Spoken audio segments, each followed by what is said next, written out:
ਵਾਹਿਗੁਰੂ ਜੀ ਕਾ ਖਾਲਸਾ ਵਾਹਿਗੁਰੂ ਜੀ ਕੀ ਫਤਿਹ ਜੀ। ਵਾਹਿਗੁਰੂ ਜੀ ਕਾ ਖਾਲਸਾ ਵਾਹਿਗੁਰੂ ਜੀ ਕੀ ਫਤਿਹ। ਵਾਹਿਗੁਰੂ ਜੀ ਕਾ ਖਾਲਸਾ ਵਾਹਿਗੁਰੂ ਫਤਿਹ ਵੀਰ ਜੀ। ਵਾਹਿਗੁਰੂ ਜੀ ਕਾ ਖਾਲਸਾ ਵਾਹਿਗੁਰੂ ਜੀ ਕੀ ਫਤਿਹ। ਵਾਹਿਗੁਰੂ ਜੀ ਕਾ ਖਾਲਸਾ ਵਾਹਿਗੁਰੂ ਜੀ ਕੀ ਫਤਿਹ ਗੁਰ ਕੀ ਵੀਰ ਜੀ। ਵਾਹਿਗੁਰੂ ਜੀ ਕਾ ਖਾਲਸਾ ਵਾਹਿਗੁਰੂ ਜੀ ਕੀ ਫਤਿਹ। ਵਾਹਿਗੁਰੂ ਜੀ ਕਾ ਖਾਲਸਾ ਪੈਸਾ ਜੀ ਗੋਪੀ ਸਾਹਿਬ ਜੀ ਵਾਹਿਗੁਰੂ ਜੀ ਫਤਿਹ ਜੀ। ਹਾਂਜੀ ਪਰਮੇਸ਼ਰ ਜੀ ਵਾਹਿਗੁਰੂ ਜੀ ਕਾ ਖਾਲਸਾ ਵਾਹਿਗੁਰੂ ਜੀ ਕੀ ਫਤਿਹ। ਵਾਹਿਗੁਰੂ ਜੀ ਕਾ ਖਾਲਸਾ ਵਾਹਿਗੁਰੂ ਜੀ ਕੀ ਫਤਿਹ ਵੀਰ ਜੀ। ਵਾਹਿਗੁਰੂ ਜੀ ਕਾ ਖਾਲਸਾ ਵਾਹਿਗੁਰੂ ਜੀ ਕਾ ਖਾਲਸਾ ਵਾਹਿਗੁਰੂ ਜੀ ਕੀ ਫਤਿਹ। ਇਹ ਨਾ ਸੰਸਕ੍ਰਿਤ ਜਿਹੜੀ ਹੈਗੀ ਆ ਸੰਸਕ੍ਰਿਤ ਤੋਂ ਥੋੜੀ ਜੀ ਜਿਹੜੀ ਹੈਗੀ ਆ ਸੰਸਕ੍ਰਿਤ ਬਹੁਤ ਹੀ ਹਾਰਡ ਹੈਗੀ ਆ। ਉਹ ਤਾਂ ਮਤਲਬ ਜਿਹੜੇ ਹੈਗੇ ਆ ਜਿਹੜੇ ਪੰਡਿਤ ਹੁੰਦੇ ਆ ਉਹਨਾਂ ਨੂੰ ਸੰਸਕ੍ਰਿਤ ਦੀ ਜਾਣਕਾਰੀ ਉਹ ਹੀ ਰੱਖਦੇ ਆ ਜ਼ਿਆਦਾ, ਉਹਨਾਂ ਦੇ ਸ਼ਲੋਕ ਵਗੈਰਾ ਜਿਹੜੀ ਹੈਗੀ ਆ। ਪਰ ਇਹ ਸੰਸਕ੍ਰਿਤ ਹੈਗੀ ਆ, ਇਹ ਥੋੜੀ ਜੀ ਜਿਹੜੀ ਹੈਗੀ ਉਸ ਤੋਂ ਸਿੰਪਲੀਫਾਈਡ ਹੈਗੀ ਆ ਤੇ ਇਹ ਸਮਝ ਆ ਜਾਂਦੀ ਆ। ਆਪਾਂ ਅੱਜ 1355 ਅੰਕ ਤੋਂ ਗਿਆਨ ਸ਼ੁਰੂ ਕਰਾਂਗੇ ਜੀ। 14ਵਾਂ ਨੰਬਰ ਜਿਹੜਾ ਸ਼ਲੋਕ ਹੈਗਾ ਉਹ ਲੈਣਾ ਹੈ ਆਪਾਂ ਨੇ।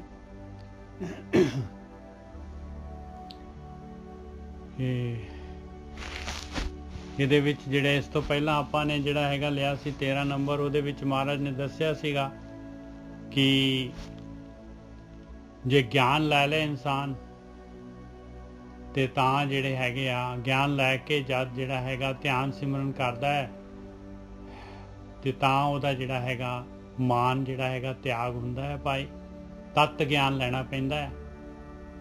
ਕਿਰਪੰ ਤਾਂ ਹਰੀਅੰ ਮਤ ਤਤ ਗਿਆਨੰ। ਤਤ ਗਿਆਨ ਹੈਗਾ ਪਰਮੇਸ਼ਰ ਦਾ, ਤਤ ਹੈਗਾ ਪਰਮੇਸ਼ਰ ਹਮੇਸ਼ਾ ਰਹਿਣ ਵਾਲਾ ਅਵਿਨਾਸ਼ੀ, ਉਹਦਾ ਗਿਆਨ ਜਿਹੜਾ ਹੈਗਾ ਉਹਦੇ ਨਾਲ ਫਿਰ ਜਿਹੜੀਆਂ ਆਪਣੀਆਂ ਇਹ ਗਿਆਨ ਇੰਦਰੀਆਂ ਕਰਮ ਇੰਦਰੀਆਂ ਬਸ ਚ ਆਉਂਦੀਆਂ ਆ। ਬੁੱਧੀ ਜਿਹੜੀ ਹੈਗੀ ਆਪਣੀ ਵਿਵੇਕ ਬਣਦੀ ਆ, ਬੁੱਧੀ ਜਿਹੜੀ ਆ ਵਿਸਤਾਰ ਹੁੰਦਾ ਹੈ ਉਹਦਾ ਬੁੱਧੀ ਦਾ, ਤੇ ਜਨਮ ਮਰਨ ਰਹਿ ਜਾਂਦਾ ਹੈ। ਪਰਮੇਸ਼ਰ ਦੇ ਦਰਸ਼ਨ ਜਿਹੜੇ ਹੈਗੇ ਲੀਨ ਹੋ ਜਾਂਦਾ ਹੈ ਔਰ ਉਹਦੇ ਅੰਦਰ ਜਿਹੜੀ ਹੈਗੀ ਉਹ ਨਾਦ ਜਿਹੜੇ ਹੈਗੇ ਅਨਹਦ ਸ਼ਬਦ ਉਹ ਵੱਜਦੇ ਆ। ਇਸ ਤੋਂ ਅੱਗੇ ਹੁਣ ਆਪਾਂ 14ਵਾਂ ਲੈ ਰਹੇ। ਇਹਦੇ ਵਾਸਤੇ ਜਿਹੜਾ ਹੈਗਾ ਸਟਾਰਟਿੰਗ ਪੁਆਇੰਟ ਜਿਹੜਾ ਹੈਗਾ ਮਹਾਰਾਜ ਦੱਸ ਰਹੇ ਵੀ ਕੀ ਕਰਨਾ ਪਊਗਾ, ਸ਼ੁਰੂ ਚ ਕੀ ਕਰਨਾ ਪਊਗਾ। ਕਹੰਤ ਬੇਦਾ ਗੁਣੰਤ ਗੁਨੀਆ ਸੁਣੰਤ ਬਾਲਾ ਬਹੁਵਿਧ ਪ੍ਰਕਾਰਾ। ਕਹਿੰਦੇ ਧਾਰਮਿਕ ਗ੍ਰੰਥ ਜਿਹੜੇ ਹੈਗੇ ਇੱਥੇ ਵੇਦ ਦਾ ਮਤਲਬ ਇਕੱਲੇ ਵੇਦ ਨਹੀਂ ਹੈਗੇ, ਸਾਰੀ ਦੁਨੀਆ ਦੇ ਧਾਰਮਿਕ ਗ੍ਰੰਥ ਜਿਹੜੇ ਹੈਗੇ ਜਿਹੜੇ ਬ੍ਰਹਮ ਗਿਆਨੀਆਂ ਨੇ ਜਿਹੜਾ ਗਿਆਨ ਦਿੱਤਾ ਹੈ ਉਹਨਾਂ ਦੇ ਵਿੱਚ ਕਹੰਤ ਵੇਦਾ ਵੇਦ ਜਿਹੜੇ ਹੈਗੇ ਧਾਰਮਿਕ ਗ੍ਰੰਥ ਜਿਹੜੇ ਹੈਗੇ ਪਰਮਾਤਮਾ ਦੇ ਬਾਰੇ ਤਤ ਗਿਆਨ ਦੇ ਬਾਰੇ ਕਹਿੰਦੇ ਆ, ਦੱਸਦੇ ਆ। ਗੁਣੰਤ ਗੁਨੀਆਂ ਜਿਹੜੇ ਗੁਣਵਾਨ ਹੁੰਦੇ ਆ ਵਿਦਵਾਨ ਹੁੰਦੇ ਆ ਉਹ ਉਹਨਾਂ ਨੂੰ ਗੁਣ ਕੱਢਦੇ ਆ, ਉਹਨਾਂ ਨੂੰ ਗੁਣਦੇ ਆ, ਉਹਨਾਂ ਦੇ ਵਿੱਚੋਂ ਜਿਹੜਾ ਹੈਗਾ ਉਹਨਾਂ ਨੂੰ ਐਕਸਪਲੇਨ ਕਰਦੇ ਆ। ਬਹੁਵਿਧ ਪ੍ਰਕਾਰਾ ਬਹੁਤ ਤਰ੍ਹਾਂ ਤਰੀਕੇ ਦੇ ਨਾਲ, ਤਾਂ ਕਿ ਸੁਣੰਤ ਬਾਲਾ ਕਹਿੰਦੇ ਆ ਜਿਹੜੇ ਸਟੂਡੈਂਟ ਹੁੰਦੇ ਆ ਪਾਠਸ਼ਾਲਾ ਦੇ ਵਿੱਚ ਜਿਹੜੇ ਹੈਗੇ ਇਸ ਜਿਹੜੀ ਹੈਗੀ ਆ ਸਾਧ ਸੰਗਤ ਦੇ ਵਿੱਚ ਜਿਹੜੇ ਹੈਗੇ ਆ ਸੁਣਦੇ ਆ ਧਿਆਨ ਦੇ ਨਾਲ ਇਸ ਗਿਆਨ ਨੂੰ। ਉਹ ਕੀ ਕਰਦੇ ਆ ਦ੍ਰਿੜੰਤ ਸੋ ਵਿਦਿਆ ਹਰ ਕਿਰਪਾਲਾ। ਕਹਿੰਦੇ ਉਹਦੇ ਵਿੱਚੋਂ ਪਰਮੇਸ਼ਰ ਦੇ ਨਾਮ ਵਾਲੀ ਜਿਹੜੀ ਯਾਤਰਾ ਧਿਆਨ ਸਿਮਰਨ ਕਰਨਾ ਹੈ ਆਪਾਂ ਨੇ ਅੰਦਰ ਯਾਤਰਾ ਜਿਹਦੇ ਨਾਲ ਕਰਨੀ ਆ ਉਸ ਵਿਦਿਆ ਨੂੰ ਦ੍ਰਿੜ ਕਰ ਲੈਂਦੇ ਆ। ਪਰ ਹਰ ਕਿਰਪਾਲਾ ਪਰਮਾਤਮਾ ਦੀ ਕਿਰਪਾ ਦੇ ਨਾਲ, ਜਿਨ੍ਹਾਂ ਤੇ ਪਰਮਾਤਮਾ ਦੀ ਕਿਰਪਾ ਦੇ ਨਾਲ ਇਹ ਸਾਰਾ ਕੁਝ ਹੁੰਦਾ ਹੈ। ਕਹੰਤ ਵੇਦਾ ਗੁਣੰਤ ਗੁਨੀਆ ਵੇਦ ਕਹਿੰਦੇ ਆ, ਗਿਆਨ ਕਹਿੰਦਾ ਆ, ਜਿਹੜਾ ਹੈਗਾ ਧਾਰਮਿਕ ਗ੍ਰੰਥ ਜਿਹੜੇ ਹੈਗੇ ਗਿਆਨ ਦਿੰਦੇ ਆ, ਕਹਿੰਦੇ ਆ, ਉਹਨਾਂ ਦੇ ਵਿੱਚ ਜਿਹੜਾ ਹੈਗਾ ਬ੍ਰਹਮ ਗਿਆਨ ਹੈਗਾ। ਗੁਣੰਤ ਗੁਨੀਆ ਜਿਹੜੇ ਗੁਣਵਾਨ ਜਿਹੜੇ ਹੈਗੇ ਆ ਗਿਆਨੀ ਜਿਹੜੇ ਹੈਗੇ ਆ ਬਹੁਵਿਧ ਪ੍ਰਕਾਰ ਉਹਨੂੰ ਜਿਹੜਾ ਹੈਗਾ ਉਹਦਾ ਐਕਸਪਲੇਨੇਸ਼ਨ ਉਹਨੂੰ ਜਿਹੜਾ ਹੈਗਾ ਸਮਝਾਉਂਦੇ ਆ। ਸੁਣੰਤ ਬਾਲਾ ਔਰ ਜਿਹੜੇ ਹੈਗੇ ਸਿੱਖ ਜਿਹੜੇ ਹੈਗੇ ਆ ਬੱਚੇ ਜਿਹੜੇ ਆ, ਬਾਲਾ ਜਿਹੜੇ ਹੈਗੇ ਆ, ਸਟੂਡੈਂਟ ਜਿਹੜੇ ਹੈਗੇ ਉਹ ਸੁਣਦੇ ਆ, ਲਾਭ ਲੈ ਲੈਂਦੇ ਆ। ਦਿਰੰਤ ਸੋ ਵਿਦਿਆ, ਇਸ ਵਿਦਿਆ ਨੂੰ ਦ੍ਰਿੜ ਕਰ ਲੈਂਦੇ ਆ। ਹਰ ਹਰ ਕਿਰਪਾਲਾ, ਪਰਮੇਸ਼ਰ ਦੇ ਨਾਮ ਵਾਲੀ ਵਿਦਿਆ ਨੂੰ ਉਸ ਮਾਲਕ ਪਰਮਾਤਮਾ ਜਿਨ੍ਹਾਂ ਤੇ ਕਿਰਪਾਲ ਹੋ ਜਾਂਦਾ ਹੈ। ਨਾਮ ਦਾਨ ਜਾਚੰਤ ਨਾਨਕ, ਦੈਨਹਾਰ ਗੁਰ ਗੋਪਾਲਾ। ਕੀ ਜਾਚਨਾ ਕਰਦੇ ਆ? ਕਹਿੰਦੇ ਨਾਮ ਦੇ ਸਾਨੂੰ, ਨਾਮ ਦਾਨ ਜਾਚੰਤ ਨਾਨਕ। ਮਹਾਰਾਜ ਕਹਿ ਰਹੇ ਆ ਉਹ ਫਿਰ ਨਾਮ ਦੀ ਜਾਚਨਾ ਕਰਦੇ ਆ ਮਾਲਕ ਪਰਮਾਤਮਾ ਦੇ ਕੋਲੋਂ। ਦੈਨਹਾਰ ਗੁਰ ਗੋਪਾਲਾ, ਉਹ ਜਿਹੜਾ ਹੈਗਾ ਗੁਰੂ ਗੋਪਾਲ ਜਿਹੜਾ ਹੈਗਾ, ਪਰਮਾਤਮਾ ਜਿਹੜਾ ਹੈਗਾ, ਉਹ ਉਹਦੇ ਕੋਲ ਜਾਚਨਾ ਕਰਦੇ ਆ। ਉਹ ਗੁਰੂ, ਸਾਰਿਆਂ ਦਾ ਗੁਰੂ ਜਿਹੜਾ ਹੈਗਾ ਉਹ ਮਾਲਕ ਪਰਮਾਤਮਾ ਪ੍ਰਕਾਸ਼ ਰੂਪ, ਸਾਰਾ ਗਿਆਨ ਉਸ ਤੋਂ ਆ ਰਿਹਾ ਆ। ਸਭ ਤੋਂ ਵੱਡਾ ਗੁਰੂ ਮਾਲਕ ਆ, ਗੁਰੂ ਗੋਪਾਲ, ਉਹ ਆ ਗੋਪਾਲ। ਉਹ ਦਿੰਦਾ ਆ ਫਿਰ ਉਹਨਾਂ ਨੂੰ ਜਿਹੜਾ ਹੈਗਾ, ਮਿਹਰ ਕਰ ਦਿੰਦਾ ਆ। ਔਰ ਉਹ ਜਿਹੜੇ ਹੈਗੇ ਆਪਣੀ ਸੁਰਤ ਤੇ ਆਤਮਾ ਦੀ ਯਾਤਰਾ ਸੁਰਤ ਦੇ ਨਾਲ ਕਰ ਲੈਂਦੇ ਆ। ਹਾਂਜੀ ਗੁਰੂ ਜੀ ਸਾਹਿਬ, ਕਹੰਤ ਬੇਦਾ ਗੁਣੰਤ ਗੁਨੀਆਂ, ਸੁਣੰਤ ਵਾਲਾ ਬਹੁਵਿਧ ਪ੍ਰਕਾਰਾ। ਇਹ ਗੁਣੰਤ ਗੁਣੀਆਂ ਜਿਹੜਾ ਹੈਗਾ, ਇਹਦੇ ਨਾਲ ਇਹ ਬਹੁਵਿਧ ਪ੍ਰਕਾਰ ਲੱਗੇਗਾ ਕਿ ਕਹੰਤ ਬੇਦਾ, ਵੇਦ ਜਿਹੜੇ ਆ ਗਿਆਨ ਦਿੰਦੇ ਆ, ਔਰ ਗੁਣਵਾਨ ਜਿਹੜੇ ਹੈਗੇ ਉਹਨਾਂ ਨੂੰ ਬਹੁਤ ਤਰੀਕੇ ਦੇ ਨਾਲ ਜਿਹੜਾ ਹੈਗਾ ਉਹਨਾਂ ਦੇ ਗੁਣ ਜਿਹੜੇ ਹੈਗੇ ਸੰਗਤ ਤੱਕ ਜਿਹੜੇ ਹੈਗੇ ਰੱਖਦੇ ਆ। ਔਰ ਉਹਨੂੰ ਜਿਹੜੇ ਹੈਗੇ ਸੁਣੰਤ ਬਾਲਾ, ਬਾਲ ਜਿਹੜੇ ਹੈਗੇ ਸਿੱਖ ਜਿਹੜੇ ਹੈਗੇ ਉਹ ਸੁਣਦੇ ਹੈਗੇ। ਹਾਂਜੀ ਹਾਂਜੀ ਨਿਜਰ ਸਾਹਿਬ, ਬਿਲਕੁਲ ਮਹਾਰਾਜ ਨੇ। ਹਾਂਜੀ ਦੁਬਾਰਾ ਫੇਰ ਕਰ ਦਿਓ, ਮੇਰੇ ਨਾਲ ਕੰਮ ਜਾਂ ਧਿਆਨ ਤੋਂ ਚੱਲ ਗਿਆ, ਦੁਬਾਰਾ ਬੋਲ ਦਿਓ ਨਿਜਰ ਸਾਹਿਬ। ਹਾਂਜੀ ਕਹੰਤ ਬੇਦਾ, ਬੇਦਾ ਕਹਿੰਦੇ ਧਾਰਮਿਕ ਗ੍ਰੰਥ ਜਿਹੜੇ ਹੈਗੇ ਆ, ਇਹ ਗਿਆਨ ਨੂੰ ਕਹਿੰਦੇ ਆ। ਗਿਆਨ ਇਹਨਾਂ ਦੇ ਵਿੱਚ ਹੈਗਾ, ਇਹ ਗਿਆਨ ਦੱਸਦੇ ਆ, ਕਿਉਂਕਿ ਇਹ ਜਿਹੜਾ ਗਿਆਨ ਹੈਗਾ ਇਹ ਬ੍ਰਹਮ ਗਿਆਨੀਆਂ ਦਾ ਹੈਗਾ। ਉਹਨਾਂ ਨੇ ਯਾਤਰਾ ਕੀਤੀ ਹੈ, ਉਹਨਾਂ ਨੇ ਜਿਹੜੀ ਹੈ ਸਾਡੇ ਤੇ ਉਪਕਾਰ ਕਰਕੇ ਸਾਡੇ ਵਾਸਤੇ ਜਿਹੜਾ ਹੈਗਾ ਉਹਨਾਂ ਨੇ ਇਹ ਗਿਆਨ ਨੂੰ ਜਿਹੜਾ ਹੈਗਾ ਕਲਮਬੱਧ ਕਰ ਦਿੱਤਾ। ਤੇ ਇਸ ਨੂੰ ਜਿਹੜਾ ਹੈਗਾ, ਇਸ ਬ੍ਰਹਮ ਗਿਆਨ ਨੂੰ ਜਿਹੜਾ ਹੈਗਾ ਸਾਰਿਆਂ ਦੀ ਸਮਝ 'ਚ ਨਹੀਂ ਆਉਂਦਾ। ਬ੍ਰਹਮ ਗਿਆਨ ਇਹਨੂੰ ਜਿਹੜੇ ਹੈਗੇ ਗੁਣੰਤ ਗੁਣੀਆਂ, ਗੁਣਵਾਨ ਜਿਹੜੇ ਹੁੰਦੇ ਆ, ਵਿਦਵਾਨ ਜਿਹੜੇ ਹੁੰਦੇ ਆ, ਉਹ ਇਹਦੇ ਵਿੱਚੋਂ ਗੁਣ ਕੱਢਦੇ ਆ, ਉਹਨਾਂ ਨੂੰ ਐਕਸਪਲੇਨ ਕਰਦੇ ਆ ਬਹੁਵਿਧ ਪ੍ਰਕਾਰਾਂ, ਤਰ੍ਹਾਂ ਦੇ ਨਾਲ, ਚੰਗੀ ਤਰ੍ਹਾਂ ਵੀ ਸਾਰਿਆਂ ਨੂੰ ਵੀ ਇਹ ਗਿਆਨ ਕੀ ਕਹਿ ਰਿਹਾ ਹੈ, ਇਹਦਾ ਕੀ ਮਤਲਬ ਹੈਗਾ। ਸੁਣੰਤ ਬਾਲਾ ਕਹਿੰਦੇ ਆ ਸਟੂਡੈਂਟ, ਸਿੱਖ, ਉਹ ਸੁਣਦੇ ਆ ਤੇ ਕੀ ਕਰਦੇ ਆ ਸੁਣ ਕੇ? ਦ੍ਰਿੜੰਤ ਸੋ ਵਿਦਿਆ, ਇਸ ਵਿਦਿਆ ਨੂੰ ਦ੍ਰਿੜ ਕਰ ਲੈਂਦੇ ਆ। ਕਿਹੜੀ ਨੂੰ? ਹਰ ਹਰ ਕਿਰਪਾਲਾ, ਉਹ ਮਾਲਕ ਪਰਮਾਤਮਾ ਦਾ ਨਾਮ। ਬਈ ਕਿਸ ਤਰੀਕੇ ਦੇ ਨਾਲ ਮੈਂ ਕਰਨਾ ਕੀ ਹੈ, ਐਕਸ਼ਨ ਕੀ ਹੈ ਮੇਰੇ ਵਾਸਤੇ, ਸਾਡੇ ਵਾਸਤੇ। ਉਹ ਮਾਲਕ ਕਿਰਪਾਲੂ ਪ੍ਰਭੂ ਜਿਹੜਾ ਹੈਗਾ ਉਹਦਾ ਨਾਮ, ਇਸ ਵਿਦਿਆ ਨੂੰ ਉਹ ਦ੍ਰਿੜ ਕਰ ਲੈਂਦੇ ਵੀ ਅਸੀਂ ਐਕਸ਼ਨ ਕੀ ਕਰਨਾ ਹੈ, ਆਪਣੇ ਅੰਦਰ ਧਿਆਨ ਸਿਮਰਨ ਕਿਵੇਂ ਕਰਨਾ ਹੈ, ਉਹ ਵਿਦਿਆ ਨੂੰ ਉਹ ਦ੍ਰਿੜ ਕਰ ਲੈਂਦੇ ਆ। ਫਿਰ ਉਹ ਜਾਚਨਾ ਕਰਦੇ ਆ, ਨਾਮ ਦਾਨ ਜਾਚੰਤ ਨਾਨਕ, ਦੈਨਹਾਰ ਗੁਰ ਗੋਪਾਲਾ। ਉਹ ਮਾਲਕ ਪਰਮਾਤਮਾ ਦੇ ਅੱਗੇ ਹੋਰ ਜਾਚਨਾ ਕਰਦੇ ਆ, ਮਾਲਕਾ ਸਾਨੂੰ ਨਾਮ ਦੇ, ਉਹ ਨਾਮ ਪਦਾਰਥ ਦੇ ਸਾਨੂੰ। ਹੋਰ ਫਿਰ ਨਾਮ ਵਾਲੀ ਉਸ ਨਾਮ ਦੀ ਪ੍ਰਾਪਤੀ ਵਾਸਤੇ ਉਹ ਆਪਣੇ ਪ੍ਰਾਣ ਜਿਹੜੇ ਹੈਗੇ ਉੱਪਰ ਲੈ ਕੇ ਜਾਂਦੇ ਆ, ਉਹ ਧਿਆਨ ਸਿਮਰਨ ਕਰਦੇ ਆ ਤੇ ਨਾਮ ਦੀ ਜਾਚਨਾ ਕਰਦੇ ਆ, ਜਿਹਦੇ ਵਾਸਤੇ ਸਾਰੀ ਯਾਤਰਾ ਹੈਗੀ, ਨਾਮ ਪਦਾਰਥ ਵਾਸਤੇ ਉਹਦੀ ਜਾਚਨਾ ਕਰਦੇ ਆ। ਦੈਨਹਾਰ ਗੁਰ ਗੋਪਾਲ, ਦੇਣ ਵਾਲਾ ਮਾਲਕ ਪਰਮਾਤਮਾ ਹੈਗਾ ਭਾਈ, ਦਾਤ ਉਹਦੀ ਹੈਗੀ। ਹਾਂਜੀ ਵੀਰ ਜੀ। ਹਾਂਜੀ ਠੀਕ ਹੈ ਸਾਧ ਸੰਗਤ ਜੀ, ਇੱਥੇ ਜੋ ਬਾਣੀ ਆਪਾਂ ਨੂੰ ਇਹ ਸਮਝਾਇਆ ਗਿਆ ਵਾ ਕਿ ਗਿਆਨ ਆਉਂਦਾ ਕਿੱਥੋਂ ਆ। ਗਿਆਨ ਤੇ ਗ੍ਰੰਥਾਂ 'ਚ ਹੀ ਲਿਖਿਆ, ਸ਼ਬਦ ਪਰਮ, ਇਹਨੂੰ ਕਹਿੰਦੇ ਨਾ ਆਪਾਂ ਸ਼ਬਦ ਪ੍ਰਮਾਣ। ਸ਼ਬਦ ਪ੍ਰਮਾਣ ਮਤਲਬ ਜਿਹੜੇ ਸਾਡੇ ਬਜ਼ੁਰਗ ਸਨ, ਉਹਨਾਂ ਨੇ ਸਾਨੂੰ ਗ੍ਰੰਥਾਂ ਦੇ ਰਾਹੀਂ ਜੋ ਗਿਆਨ ਕਰਾਇਆ ਕਿ ਇਹ ਜਿਹੜਾ ਜੀਵਨ ਆ, ਇਹ ਜੀਵਨ ਸਾਡੇ ਜੀਵਨ ਦਾ ਲਕਸ਼ ਨਹੀਂ ਹੈਗਾ। ਸਾਡਾ ਜੀਵਨ ਦਾ ਲਕਸ਼ ਹੈਗਾ ਕਿ ਪਰਮ ਜੀਵਨ ਨੂੰ ਜਿਉਂਦੇ ਜੀ ਪ੍ਰਾਪਤ ਕਰਨਾ, ਉਹਨੂੰ ਅਨੁਭਵ ਕਰਨਾ, ਉਹਦੇ ਵਿੱਚ ਆਪਣਾ ਜੀਵਨ ਬਤੀਤ ਕਰਨਾ, ਨਾ ਕਿ ਇੱਕ ਬਹੁਤ ਛੋਟੇ ਲੈਵਲ ਦਾ ਜੀਵਨ ਬਤੀਤ ਕਰਨਾ।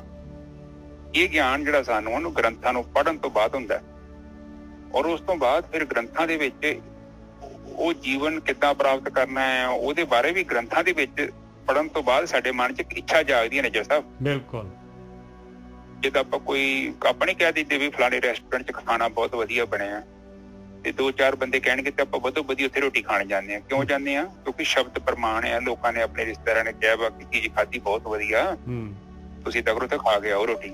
ਉਸੇ ਤਰ੍ਹਾਂ ਗ੍ਰੰਥਾਂ ਦੇ ਵਿੱਚ ਸਾਨੂੰ ਉਹਨਾਂ ਬ੍ਰਹਮ ਗਿਆਨੀਆਂ ਨੇ ਜੋ ਮੈਸੇਜ ਦਿੱਤਾ ਹੈ, ਸਾਨੂੰ ਜੋ ਗੁਰੂ ਸਮਝਾ ਕੇ ਗਏ ਨੇ ਕਿ ਬਈ ਚਰਨਜੀਤ ਦੇਖ, ਇਹ ਵੀ ਜੀਵਨ ਤੇਰਾ ਇੱਕ ਹੈਗਾ ਹੈ, ਪਰ ਇਸ ਤੋਂ ਇਲਾਵਾ ਇਹਦੇ ਪਿੱਛੇ ਤੂੰ ਵੇਖ ਇੱਕ ਬ੍ਰਹਮ ਹੈਗਾ, ਇੱਕ ਸ਼ਕਤੀ ਆ ਜਿਹੜੀ ਅਦ੍ਰਿਸ਼ ਆ। ਜਿਸ ਚੀਜ਼ ਨੂੰ ਸਮਝ ਲਿਆ ਸੀ, ਜਾਣ ਲਿਆ ਸੀ, ਤੇ ਅਸੀਂ ਤੇ ਮੁਕਤ ਹੋ ਗਏ ਹਾਂ। ਪਰ ਤੈਨੂੰ ਵੀ ਅਸੀਂ ਤੇ ਚਲੇ ਚੱਲੇ ਹਾਂ, ਪਰ ਤੁਹਾਡੇ ਲਈ ਨਕਸ਼ੇ ਛੱਡ ਚੱਲੇ ਹਾਂ। ਤੇ ਇਹ ਨਕਸ਼ਿਆਂ ਦੇ ਵਿੱਚ ਸਾਨੂੰ ਫਿਰ ਗਿਆਨ ਹੁੰਦਾ ਹੈ। ਗਿਆਨ ਨੂੰ ਬਾਣੀ ਪੜ੍ਹਦੇ ਹਾਂ ਤੇ ਬਾਣੀ ਤੇ ਕਹਿੰਦੇ ਕਿ ਉੱਥੇ ਆਨੰਦ ਬੜਾ ਵਾ, ਉੱਥੇ ਸੁੱਖ ਬਹੁਤ ਆ। ਉਹ ਇਹ ਸਧਾਰਨ ਜ਼ਿੰਦਗੀ ਤੋਂ ਬੜੀ ਉੱਚੀ ਅਵਸਥਾ ਹੈ, ਸਾਨੂੰ ਗੁੱਸਾ ਨਹੀਂ ਆਉਂਦਾ, ਅਸੀਂ ਸਾਰਿਆਂ ਨਾਲ ਚੰਗੀ ਤਰ੍ਹਾਂ ਵਰਤਦੇ ਹਾਂ ਔਰ ਸਾਡੇ ਜੀਵਨ 'ਚ ਉਚਾਈ ਆਉਂਦੀ ਹੈ, ਹਿਰਦਾ ਨਰਮ ਹੋ ਜਾਂਦਾ ਹੈ, ਜੀਵਨ 'ਚ ਸੰਤੋਖ ਆ ਜਾਂਦਾ ਹੈ, ਕਾਮ ਕ੍ਰੋਧ ਲੋਭ ਮੋਹ ਹੰਕਾਰ ਤੋਂ ਮੁਕਤ ਅਵਸਥਾ ਕਿੱਦਾਂ ਦੀ ਹੋਊਗੀ। ਹੁਣ ਉਸ ਚੀਜ਼ ਦੇ ਬਾਰੇ ਪਹਿਲਾਂ ਆਪਾਂ ਤਾਂ ਸੁਣਿਆ ਨਾ, ਗ੍ਰੰਥਾਂ 'ਚ ਲਿਖਿਆ। ਹੁਣ ਜਦੋਂ ਉਹ ਸਾਰੇ ਸਾਡੇ ਤੋਂ ਅਲੱਗ ਹੋ ਜਾਣਗੇ ਫਿਰ ਕਿੱਦਾਂ ਦਾ ਜੀਵਨ ਹੋਊਗਾ। ਉਹ ਇੱਕ ਬੜੀ ਆਪਣਾ ਨੂੰ ਉਹ ਸਾਡੇ ਮਨ 'ਚ ਇੱਛਾ ਪੈਦਾ ਹੁੰਦੀ ਹੈ। ਤੇ ਉਹ ਜੇ ਅਸੀਂ ਰਜੋ ਤਮੋ ਸਤੋ ਗੁਣ ਤੋਂ ਅਲੱਗ ਹੋ ਜਾਵਾਂਗੇ ਤੇ ਜਦੋਂ ਆਤਮ ਤੱਤ 'ਚ ਲੀਨ ਹੋ ਜਾਵਾਂਗੇ, ਉਹ ਕਿੱਦਾਂ ਦਾ ਜੀਵਨ ਹੋਊਗਾ। ਇਹ ਤੇ ਸਾਨੂੰ ਗ੍ਰੰਥਾਂ 'ਚ ਹੀ ਪਤਾ ਲੱਗਣਾ ਨਾ, ਤੇ ਸਾਡੇ ਮਨ 'ਚ ਜਿਗਿਆਸਾ ਜਾਗ ਜਾਂਦੀ ਆ। ਫਿਰ ਅਸੀਂ ਉਸ ਦਿਸ਼ਾ ਦੇ ਵੱਲ ਚੱਲਦੇ ਹਾਂ। ਕੋਈ ਵੀ ਚੀਜ਼ ਆਪਾਂ ਕਰਦੇ ਹਾਂ ਨਾ, ਦੇਖੋ ਆਪਾਂ ਕੋਈ ਘਰ ਬਣਾਉਂਦੇ ਹਾਂ, ਹੁਣ ਮੈਨੂੰ ਕਹਿ ਦੂਗਾ ਚਰਨਜੀਤ ਵਿਆਹ ਕਰਾ ਕੇ ਬੜਾ ਵਧੀਆ ਜੀਵਨ ਬਤੀਤ ਹੁੰਦਾ, ਇਹ ਮੈਨੂੰ ਕੋਈ ਕਹੂਗਾ ਤੇ ਨਜ਼ਰ ਸਾਹਿਬ ਫੇਰ ਹੀ ਮੈਂ ਵਿਆਹ ਕਰਾਊਂਗਾ। ਵਿਆਹ ਕਰਾਊਂਗਾ ਫਿਰ ਕਹੂਗਾ ਨੌਕਰੀ ਨਾਲ ਬੜਾ ਸੌਖ ਹੈ, ਮੈਨੂੰ ਦੱਸੂਗਾ ਵੀ ਨੌਕਰੀ ਦਾ ਬੜਾ ਸੌਖ ਹੈ, ਨੌਕਰੀ ਦੇ ਨਾਲ ਆਪਣੇ ਪੈਸੇ ਆਉਣ ਡੈ ਪੈਂਦੇ ਆ, ਜਾਂ ਆਪਣੇ ਘਰ ਦਾ ਬੜਾ ਸੌਖ ਹੈ। ਅਸਕਰ ਨਜ਼ਰ ਸਾਹਿਬ ਕੋਈ ਤੇ ਮਾਰਗਦਰਸ਼ਨ ਕਰੂਗਾ ਤਾਂ ਫੇਰ ਹੀ ਪਤਾ ਲੱਗੂ ਨਾ ਉਹ ਚੀਜ਼ ਦਾ ਮੈਨੂੰ। ਬਿਲਕੁਲ। ਇਸੇ ਹੀ ਤਰ੍ਹਾਂ ਗ੍ਰੰਥਾਂ ਦੇ ਵਿੱਚ ਜਿਹੜਾ ਗਿਆਨ ਹੈ ਉਹ ਸਾਡਾ ਮਾਰਗਦਰਸ਼ਨ ਕਰਨ ਵਾਸਤੇ ਹੈ ਕਿ ਬਈ ਇਹ ਜਿਹੜਾ ਇਹ ਨਾ ਹੋਵੇ ਕਿ ਕਿਉਂਕਿ ਮਾਇਆ ਹੈਗੀ ਹੈ ਤੈਨੂੰ ਪਤਾ ਨਹੀਂ ਲੱਗਣਾ। ਕਿਉਂਕਿ ਮਾਇਆ ਜਿਹੜੀ ਹੁੰਦੀ ਹੈ ਨਾ, ਬਾਣੀ ਵਿੱਚ ਕਿਹਾ ਨਾ, ਮਾਇਆ ਧਾਰੀ ਅੱਧ ਅੰਨਾ ਬੋਲਾ। ਇੱਥੇ ਤੇਰੀਆਂ ਜਿਹੜੀਆਂ ਇੰਦਰੀਆਂ ਨੇ ਤੈਨੂੰ ਗਲਤ ਸਿਗਨਲ ਦੇਣੇ ਆ, ਮਤਲਬ ਹੈ ਕੋਈ ਚੀਜ਼ ਹੋ ਰਿਹਾ ਪਰ ਤੈਨੂੰ ਦਿਖਾਈ ਉਲਟੀ ਦੇਣੀ ਹੈ। ਤੇ ਇਹ ਇਸੇ ਲਈ ਗ੍ਰੰਥਾਂ ਦੇ ਵਿੱਚ ਲਿਖ ਕੇ ਗਏ ਨੇ ਸਾਡੇ ਲਈ ਕਿ ਤੁਸੀਂ ਇਹ ਭਰਮ 'ਚ ਨਾ ਪੈ ਜਾਓ, ਕਿਤੇ ਇਹ ਨਾ ਬੇਵਕੂਫੀ ਕਰਿਓ ਜਿਹੜੀ ਲੋਕ ਕਰ ਰਹੇ ਨੇ। ਤੁਸੀਂ ਆਪਣੇ ਜੀਵਨ ਨੂੰ ਉੱਚਾ ਕਰਨਾ ਹੈ ਤੇ ਗ੍ਰੰਥਾਂ ਦਾ ਸਹਾਰਾ ਲੈਣਾ ਹੈ, ਕਿਉਂਕਿ ਗ੍ਰੰਥਾਂ ਦੇ ਵਿੱਚ ਤੁਹਾਨੂੰ ਸਹੀ ਗਿਆਨ ਮਿਲੂਗਾ। ਕਿਉਂਕਿ ਬੰਦੇ ਵੀ ਤੁਹਾਨੂੰ ਗਲਤ ਗਾਈਡ ਕਰ ਸਕਦੇ ਆ। ਇਹ ਚੀਜ਼ ਇਸੇ ਕਰਕੇ ਗ੍ਰੰਥ ਲਿਖਣੇ ਪੈਂਦੇ ਆ, ਕਿਉਂਕਿ ਸਾਧ ਸੰਗਤ ਜੀ ਉਦੋਂ ਵੀ ਲੋਕ ਏਦਾਂ ਹੀ ਕਰਦੇ ਸੀ। ਕਵੀ ਕਹਿੰਦੇ ਬਾਣੀ ਚੋਰੀ ਕਰ ਲੈਂਦੇ ਸੀ ਉਦੋਂ, ਤੇ ਆਪਣਾ ਨਾਂ ਲਿਖ ਦਿੰਦੇ ਕਿ ਅਸੀਂ ਲਿਖੀ ਆ। ਇਸ ਕਰਕੇ ਗੁਰੂਆਂ ਨੇ ਕੀ ਕੀਤਾ ਕਿ ਫਿਰ ਸਾਰੀ ਬਾਣੀ ਇਕੱਠੀ ਕਰਕੇ ਮੋਹਰ ਲਾਤੀ ਕਿ ਇਹ ਬਾਣੀ ਕੋਈ ਚੋਰੀ ਨਾ ਕਰੇ। ਇਹ ਤੇ ਆਮ ਹੀ ਪਤਾ ਕਿਤਾਬ ਲੈ ਕੇ ਕਹਿ ਦੂ ਥੱਲੇ ਨਾਮ ਲਿਖ ਦੂ, ਕੀ ਫਰਕ ਪੈਂਦਾ। ਪਰ ਉਹਨਾਂ ਗੁਰੂਆਂ ਨੇ ਇਸ ਕਰਕੇ ਲਿਖਣੀ ਪਈ ਬਾਣੀ, ਕਿਉਂਕਿ ਉਹਨਾਂ ਨੇ ਇਹ ਵੇਖਿਆ ਕਿ ਜੇ ਗਲਤ ਬੰਦਾ ਇਹਦੇ ਥੱਲੇ ਨਾਂ ਲਿਖੂਗਾ ਤੇ ਉਹ ਭਰਮ 'ਚ ਪਾ ਦੂ ਲੋਕਾਂ ਨੂੰ। ਪਰ ਫਿਰ ਵੀ ਲੋਕਾਂ ਨੇ ਬਥੇਰਾ ਪਾਇਆ, ਲੋਕ ਰੱਖਦੇ ਤੇ ਹੈਗੇ ਗੁਰੂ ਗ੍ਰੰਥ ਸਾਹਿਬ ਨੂੰ ਸਾਹਮਣੇ, ਪਰ ਉਹਦੇ ਵਿੱਚ ਆਪਣੀ ਜਿਹੜੀ ਬੁੱਧੀ ਆ, ਜਿਹੜੀ ਕਾਮ ਕ੍ਰੋਧ ਲੋਭ ਮੋਹ ਹੰਕਾਰ ਵਾਲੀ, ਉਹ 'ਚ ਪਾ ਦਿੰਦੇ ਆ। ਉਸੇ ਕਰਕੇ ਤੇ ਅਸਰ ਨਹੀਂ ਹੋਣ ਦਿਆ। ਬਿਲਕੁਲ। ਹੋਰ ਆਪਾਂ ਤੁਸੀਂ ਦੱਸੋ, ਤੁਸੀਂ ਸਾਰੇ ਸਾਧਨਾ ਕਰਦੇ, ਤੁਹਾਡਾ ਜੀਵਨ ਕਿੰਨਾ ਉੱਚਾ ਹੁੰਦਿਆ। ਮੇਰੇ ਹਿਸਾਬ ਨਾਲ 2-2.5 ਸਾਲ 'ਚ ਤੁਸੀਂ ਤੇ ਐਸੇ ਜੀਵਨ ਨੂੰ ਪ੍ਰਾਪਤ ਕਰ ਲੈਣਾ ਜਿਹੜਾ ਸੁਪਨੇ 'ਚ ਨਹੀਂ ਲੋਕਾਂ ਸੁਪਨੇ ਨੇ ਲਏ ਹੋਣਗੇ। ਤੇ ਇੰਨੇ ਸਾਲਾਂ ਤੋਂ 25-25 30 ਸਾਲਾਂ ਤੋਂ ਲੋਕ ਜਾਣਦੇ ਨੇ, ਧੱਕੇ ਖਾਂਦੇ ਨੇ, ਤੇ ਇਹਦਾ ਮਤਲਬ ਕੁਛ ਤੇ ਗੜਬੜ ਹੈਗੀ ਹੈ ਨਾ। ਬਿਲਕੁਲ। ਕੁਛ ਤੇ ਗੁਰਖ ਧੰਦਾ ਹੈਗਾ ਨਾ, ਇਹ ਗੁਰਖ ਧੰਦਾ ਹੈ। ਇਹ ਮਾਇਆਧਾਰੀ ਲੋਕ ਹੁੰਦੇ ਨੇ। ਇਹ ਲੋਕ ਫਿਰ ਕੀ ਕਰਦੇ ਕਿ ਧਰਮ ਨੂੰ ਹੀ ਆਪਣਾ ਭੋਗ ਦਾ ਵਿਸ਼ਾ ਬਣਾ ਲੈਂਦੇ ਨੇ। ਔਰ ਇਤਿਹਾਸ ਗਵਾਹ ਵਾ, ਤੁਸੀਂ ਸਾਰੇ ਟੀਵੀ ਵੇਖਦੇ ਜੋ, ਕਿਤਾਬਾਂ ਪੜ੍ਹਦੇ ਜੋ, ਹਰ ਚੀਜ਼ ਦਾ ਇੱਥੇ ਜ਼ਿਕਰ ਕੀਤਾ ਗਿਆ। ਹਾਂਜੀ ਨਜਰ ਸਾਹਿਬ। ਦੇਖੋ ਗੋਰਖੀ ਸਾਹਿਬ, ਇਹਦੇ ਵਿੱਚ ਮਹਾਰਾਜ ਨੇ ਨਾ ਬਿਲਕੁਲ ਦੇਖੋ ਕਹੰਤ ਬੇਦਾ ਲਿਖਿਆ, ਕਹਿੰਦੇ ਗਿਆਨ ਧਾਰਮਿਕ ਗ੍ਰੰਥ ਜਿਹੜੇ ਹੈਗੇ ਆ ਬ੍ਰਹਮ ਗਿਆਨ ਨੂੰ ਦੱਸਦੇ ਆ, ਪਰ ਜਿਹੜਾ ਹੈਗਾ ਹਰੇਕ ਬੰਦਾ ਬ੍ਰਹਮ ਗਿਆਨ ਸਮਝ ਨਹੀਂ ਪਾਉਂਦਾ। ਗੁਣੰਤ ਗੁਣੀਆਂ, ਜਿਹੜੇ ਗੁਣਵਾਨ ਜਿਹੜੇ ਹੈਗੇ, ਉਹ ਜਿਹੜੇ ਹੈਗੇ ਜਿਨ੍ਹਾਂ ਕੋਲ ਗੁਣ ਹੈਗੇ ਆ, ਉਹ ਫਿਰ ਉਹਨੂੰ ਜਿਹੜੇ ਹੈਗੇ ਉਹਨਾਂ ਚੋਂ ਗੁਣ ਕੱਢਦੇ ਆ, ਉਹਨਾਂ ਨੂੰ ਐਕਸਪਲੇਨ ਕਰਦੇ ਆ ਬਹੁਤ ਪ੍ਰਕਾਰਾਂ, ਅਨੇਕਾਂ ਤਰੀਕੇ ਦੇ ਨਾਲ। ਔਰ ਇਹਦੇ ਵਿੱਚ ਦੇਖ ਲਓ ਐਸਾ ਜਿਹੜਾ ਹੈਗਾ, ਦੇਖੋ ਇਹ ਧਾਰਮਿਕ ਗ੍ਰੰਥ ਜਿਹੜੇ ਹੈਗੇ, ਇਹਨਾਂ ਦਾ ਜਿਹੜਾ ਹੈਗਾ ਕਈ ਐਸੇ ਆ, ਇਹਨਾਂ ਤੋਂ ਜਿਹੜੇ ਹੈਗੇ ਆ ਉਹਨਾਂ ਨੇ ਆਪਣਾ ਮਨੋਰਥ ਸਿੱਧਾ ਕਰਨਾ ਹੈ, ਤੇ ਉਹਨਾਂ ਨੇ ਧਾਰਮਿਕ ਗ੍ਰੰਥ ਦੇ ਵੀ ਅਰਥ ਜਿਹੜੇ ਅਨਰਥ ਕਰਕੇ ਜਿਹੜਾ ਹੈਗਾ ਉਹਨਾਂ ਨੇ ਬਿਲਕੁਲ ਸ਼ਿਫਟ ਕਰ ਦੇਣਾ ਬੰਦੇ ਨੂੰ ਰੱਬ ਵਾਲੇ ਪਾਸੇ ਜਾਣ ਹੀ ਨਹੀਂ ਦੇਣਾ ਉਹਨਾਂ ਨੇ। ਆ ਬਹੁਤ ਜਿਹੜਾ ਇਸੇ ਕਰਕੇ ਮਹਾਰਾਜ ਨੇ ਲਿਖਿਆ ਗੁਣੰਤ ਗੁਨੀਆਂ, ਜਿਹੜੇ ਗੁਣਵਾਨ ਜਿਹੜੇ ਹੁੰਦੇ ਆ ਉਹ ਜਿਹੜੇ ਹੈਗੇ ਇਹਦੇ ਚੋਂ ਜਿਹੜੇ ਵਿਦਵਾਨ ਲੋਕੀ ਇਹਦੇ ਚੋਂ ਗੁਣ ਕੱਢਦੇ ਆ, ਔਰ ਸੁਣੰਤ ਬਾਲਾ, ਔਰ ਜਿਹੜੇ ਸਟੂਡੈਂਟ ਹੁੰਦੇ ਆ, ਕਿਉਂਕਿ ਦੇਖੋ ਜੇ ਆਪਾਂ ਇੰਜੀਨੀਅਰਿੰਗ ਜਾਂ ਮੈਡੀਕਲ ਜਾਂ ਕੋਈ ਵੀ ਡਿਗਰੀ ਲੈਣੀ ਆ ਤੇ ਸਕੂਲ ਦੇ ਵਿੱਚ ਕਾਲਜ ਦੇ ਵਿੱਚ ਇੰਨੇ ਸਾਲ 16 ਸਾਲ 18 ਸਾਲ ਪੜ੍ਹਾਈ ਕਰਨੀ ਪੈਂਦੀ ਆ, ਤਾਂ ਜਾ ਕੇ ਜਿਹੜਾ ਹੈਗਾ ਆਪਾਂ ਨੂੰ ਜਿਹੜਾ ਹੈਗਾ ਉਹ ਗਿਆਨ ਆਉਂਦਾ ਹੈ। ਇਸ ਕਰਕੇ ਇੱਥੇ ਵੀ ਜਿਹੜਾ ਹੈਗਾ ਸਟੂਡੈਂਟ ਬਣਨਾ ਪਊਗਾ, ਤਾਂ ਹੀ ਸਿੱਖ ਬਾਣੀ ਸਿੱਖ ਦੀ ਗੱਲ ਕਰਦੀ ਆ ਹਮੇਸ਼ਾ। ਗੁਰ ਸਤਗੁਰ ਕਾ ਜੋ ਸਿੱਖ ਅਖਾਏ, ਸੋ ਭਲਕੇ ਉਠਾ ਨਾਮ ਧਿਆਵੈ, ਉਦਮ ਕਰੇ ਭਲਕੇ ਪ੍ਰਭਾਤੀ, ਇਸ਼ਨਾਨ ਕਰੇ ਅੰਮ੍ਰਿਤਸਰ ਨਹਾਵੈ। ਦੇਖ ਲਓ ਇਹ ਜਿਹੜਾ ਹੈਗਾ। ਔਰ ਆਖਰੀ ਦੇ ਵਿੱਚ ਮਹਾਰਾਜ ਕਹਿੰਦੇ ਆ, ਜਨ ਨਾਨਕ ਧੂੜ ਮੰਗੇ ਤਿਸ ਗੁਰ ਸਿੱਖੀ, ਜੋ ਆਪ ਜਪੈ ਆਵਰੈ ਨਾਮ ਜਪਾਵੈ। ਇਹਦੇ ਵਿੱਚ ਬਹੁਤ ਜ਼ਿਆਦਾ ਜਿਹੜਾ ਹੈ ਨਾ ਸਿਲਪ ਹੈਗਾ ਇਹਦੇ ਵਿੱਚ ਜਿਹੜਾ ਹੈਗਾ, ਕਿਉਂਕਿ ਇਹਦਾ ਜਿਹੜਾ ਹੈਗਾ ਇਹ ਗਿਆਨ ਦੀ ਆੜ ਦੇ ਵਿੱਚ ਜਿਹੜਾ ਹੈਗਾ ਅਗਿਆਨ ਫੈਲਾਉਂਦੇ ਆ ਭਾਈ, ਆਹ ਚੀਜ਼ ਜਿਹੜੀ ਹੈਗੀ। ਇਸ ਕਰਕੇ ਮਹਾਰਾਜ ਨੇ ਲਿਖਿਆ ਗੁਣੰਤ ਗੁਣੀਆਂ ਸੁਣੰਤ ਬਾਲਾ ਬਹੁ ਵਿਧ ਪ੍ਰਕਾਰਾ। ਹਾਂਜੀ ਵੀਰ ਜੀ।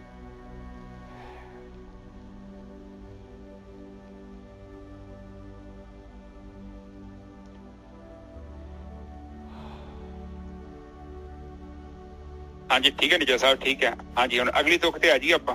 ਹਾਂਜੀ, ਦਿਰੰਤ ਸੋ ਵਿਦਿਆ ਹਰ ਹਰ ਕਿਰਪਾਲਾ। ਔਰ ਉਹ ਬਾਲ ਕੀ ਕਰਦੇ ਆ, ਉਹ ਸਿੱਖ ਕੀ ਕਰਦੇ ਆ, ਕਹਿੰਦੇ ਉਹ ਵਿਦਿਆ ਉਹ ਗਿਆਨ ਜਿਹੜਾ ਹੈਗਾ ਸਾਧ ਸੰਗਤ ਦੇ ਵਿੱਚ ਉਸ ਗਿਆਨ ਨੂੰ ਦ੍ਰਿੜ ਕਰ ਲੈਂਦੇ ਆ, ਉਸ ਗਿਆਨ ਨੂੰ ਦ੍ਰਿੜ ਕਰ ਲੈਂਦੇ। ਹਰ ਹਰ ਕੀ ਆ, ਪਰਮੇਸ਼ਰ ਦਾ ਨਾਮ। ਗਿਆਨ ਕੀ ਹੈਗਾ, ਪਰਮੇਸ਼ਰ ਦਾ ਨਾਮ, ਧਿਆਨ ਸਿਮਰਨ, ਇਹਨੂੰ ਦ੍ਰਿੜ ਕਰ ਲੈਂਦੇ ਆ। ਉਹ ਕਿਰਪਾਲਾ ਪਰਮਾਤਮਾ, ਹਰੀ ਕਿਰਪਾਲ ਹੋਏਗਾ, ਮਾਲਕ ਪਰਮਾਤਮਾ ਕਿਰਪਾਲ ਹੋ ਜਾਂਦਾ ਹੈ, ਤਾਂ ਜਿਹੜਾ ਹੈਗਾ ਇਹ ਗਿਆਨ ਆਪਣੇ ਕੋਲ ਆ ਜਾਂਦਾ ਹੈ, ਗਿਆਨ ਮਿਲ ਜਾਂਦਾ ਹੈ। ਔਰ ਜਿਹੜਾ ਆਪਾਂ ਨੂੰ ਪਤਾ ਲੱਗ ਜਾਂਦਾ ਆਪਾਂ ਨੇ ਕਾਰਵਾਈ ਕੀ ਕਰਨੀ ਹੈ। ਫਿਰ ਉਹ ਕੀ ਕਰਦੇ ਆ, ਧਿਆਨ ਸਿਮਰਨ ਕਰਦੇ ਆ ਤੇ ਜਾਚਨਾ ਕਰੀ ਜਾਂਦੇ ਆ, ਬਾਰ-ਬਾਰ ਬੇਨਤੀ ਕਰਦੇ ਆ, ਨਾਮ ਦਾਨ ਜਾਚੰਤ ਨਾਨਕ ਦੈਨਹਾਰ ਗੁਰ ਗੋਪਾਲਾ। ਉਹ ਹਮੇਸ਼ਾ ਜਾਚਨਾ ਕਰਦੇ ਆ, ਜਾਚਕ ਬਣਦੇ ਆ, ਮੰਗਤੇ ਬਣਦੇ ਆ। ਨਾਮ ਦਾਨ ਜਾਚੰਤ, ਜਾਚਨਾ ਕਰਦੇ ਨਾਮ ਦਾਨ ਦੀ। ਦੈਨਹਾਰ ਨਾਨਕ ਦੈਨਹਾਰ ਗੁਰ ਗੋਪਾਲਾ, ਦੇਣ ਵਾਲਾ ਉਹ ਮਾਲਕ ਪਰਮਾਤਮਾ ਹੈਗਾ, ਉਹਨੇ ਦੇਣਾ ਹੈਗਾ ਭਾਈ। ਉਹ ਸਭ ਤੋਂ ਵੱਡਾ ਗੁਰੂ ਗੋਪਾਲ ਉਹ ਮਾਲਕ ਪਰਮਾਤਮਾ ਹੈਗਾ। ਹਾਂਜੀ ਵੀਰ ਜੀ। ਹਾਂਜੀ ਠੀਕ ਹੈ ਜੀ। ਹਾਂਜੀ ਬਸ ਇਹੋ ਹੀ ਹੈ ਕਿ ਉਹ ਜਿਹੜਾ ਦਿੜਾ ਦਿੰਦੇ ਆ ਫਿਰ ਗ੍ਰੰਥਾਂ ਦੇ ਵਿੱਚ ਲਿਖਿਆ ਗਿਆਨ ਹੁੰਦਾ। ਬਾਰ-ਬਾਰ ਹੀ ਉਹਨਾਂ ਕਹਿਣਾ ਵਾ ਕਿ ਤੇਰੇ ਜੀਵਨ ਦਾ ਮਕਸਦ ਜਿਹੜਾ ਹੈਗਾ ਧਰਮ, ਬਸ ਧਰਮ ਨੂੰ ਪ੍ਰਾਪਤ ਕਰਨਾ ਹੈ। ਤੇ ਔਰ ਤੂੰ ਇਹ ਨਾ ਹੋਵੇ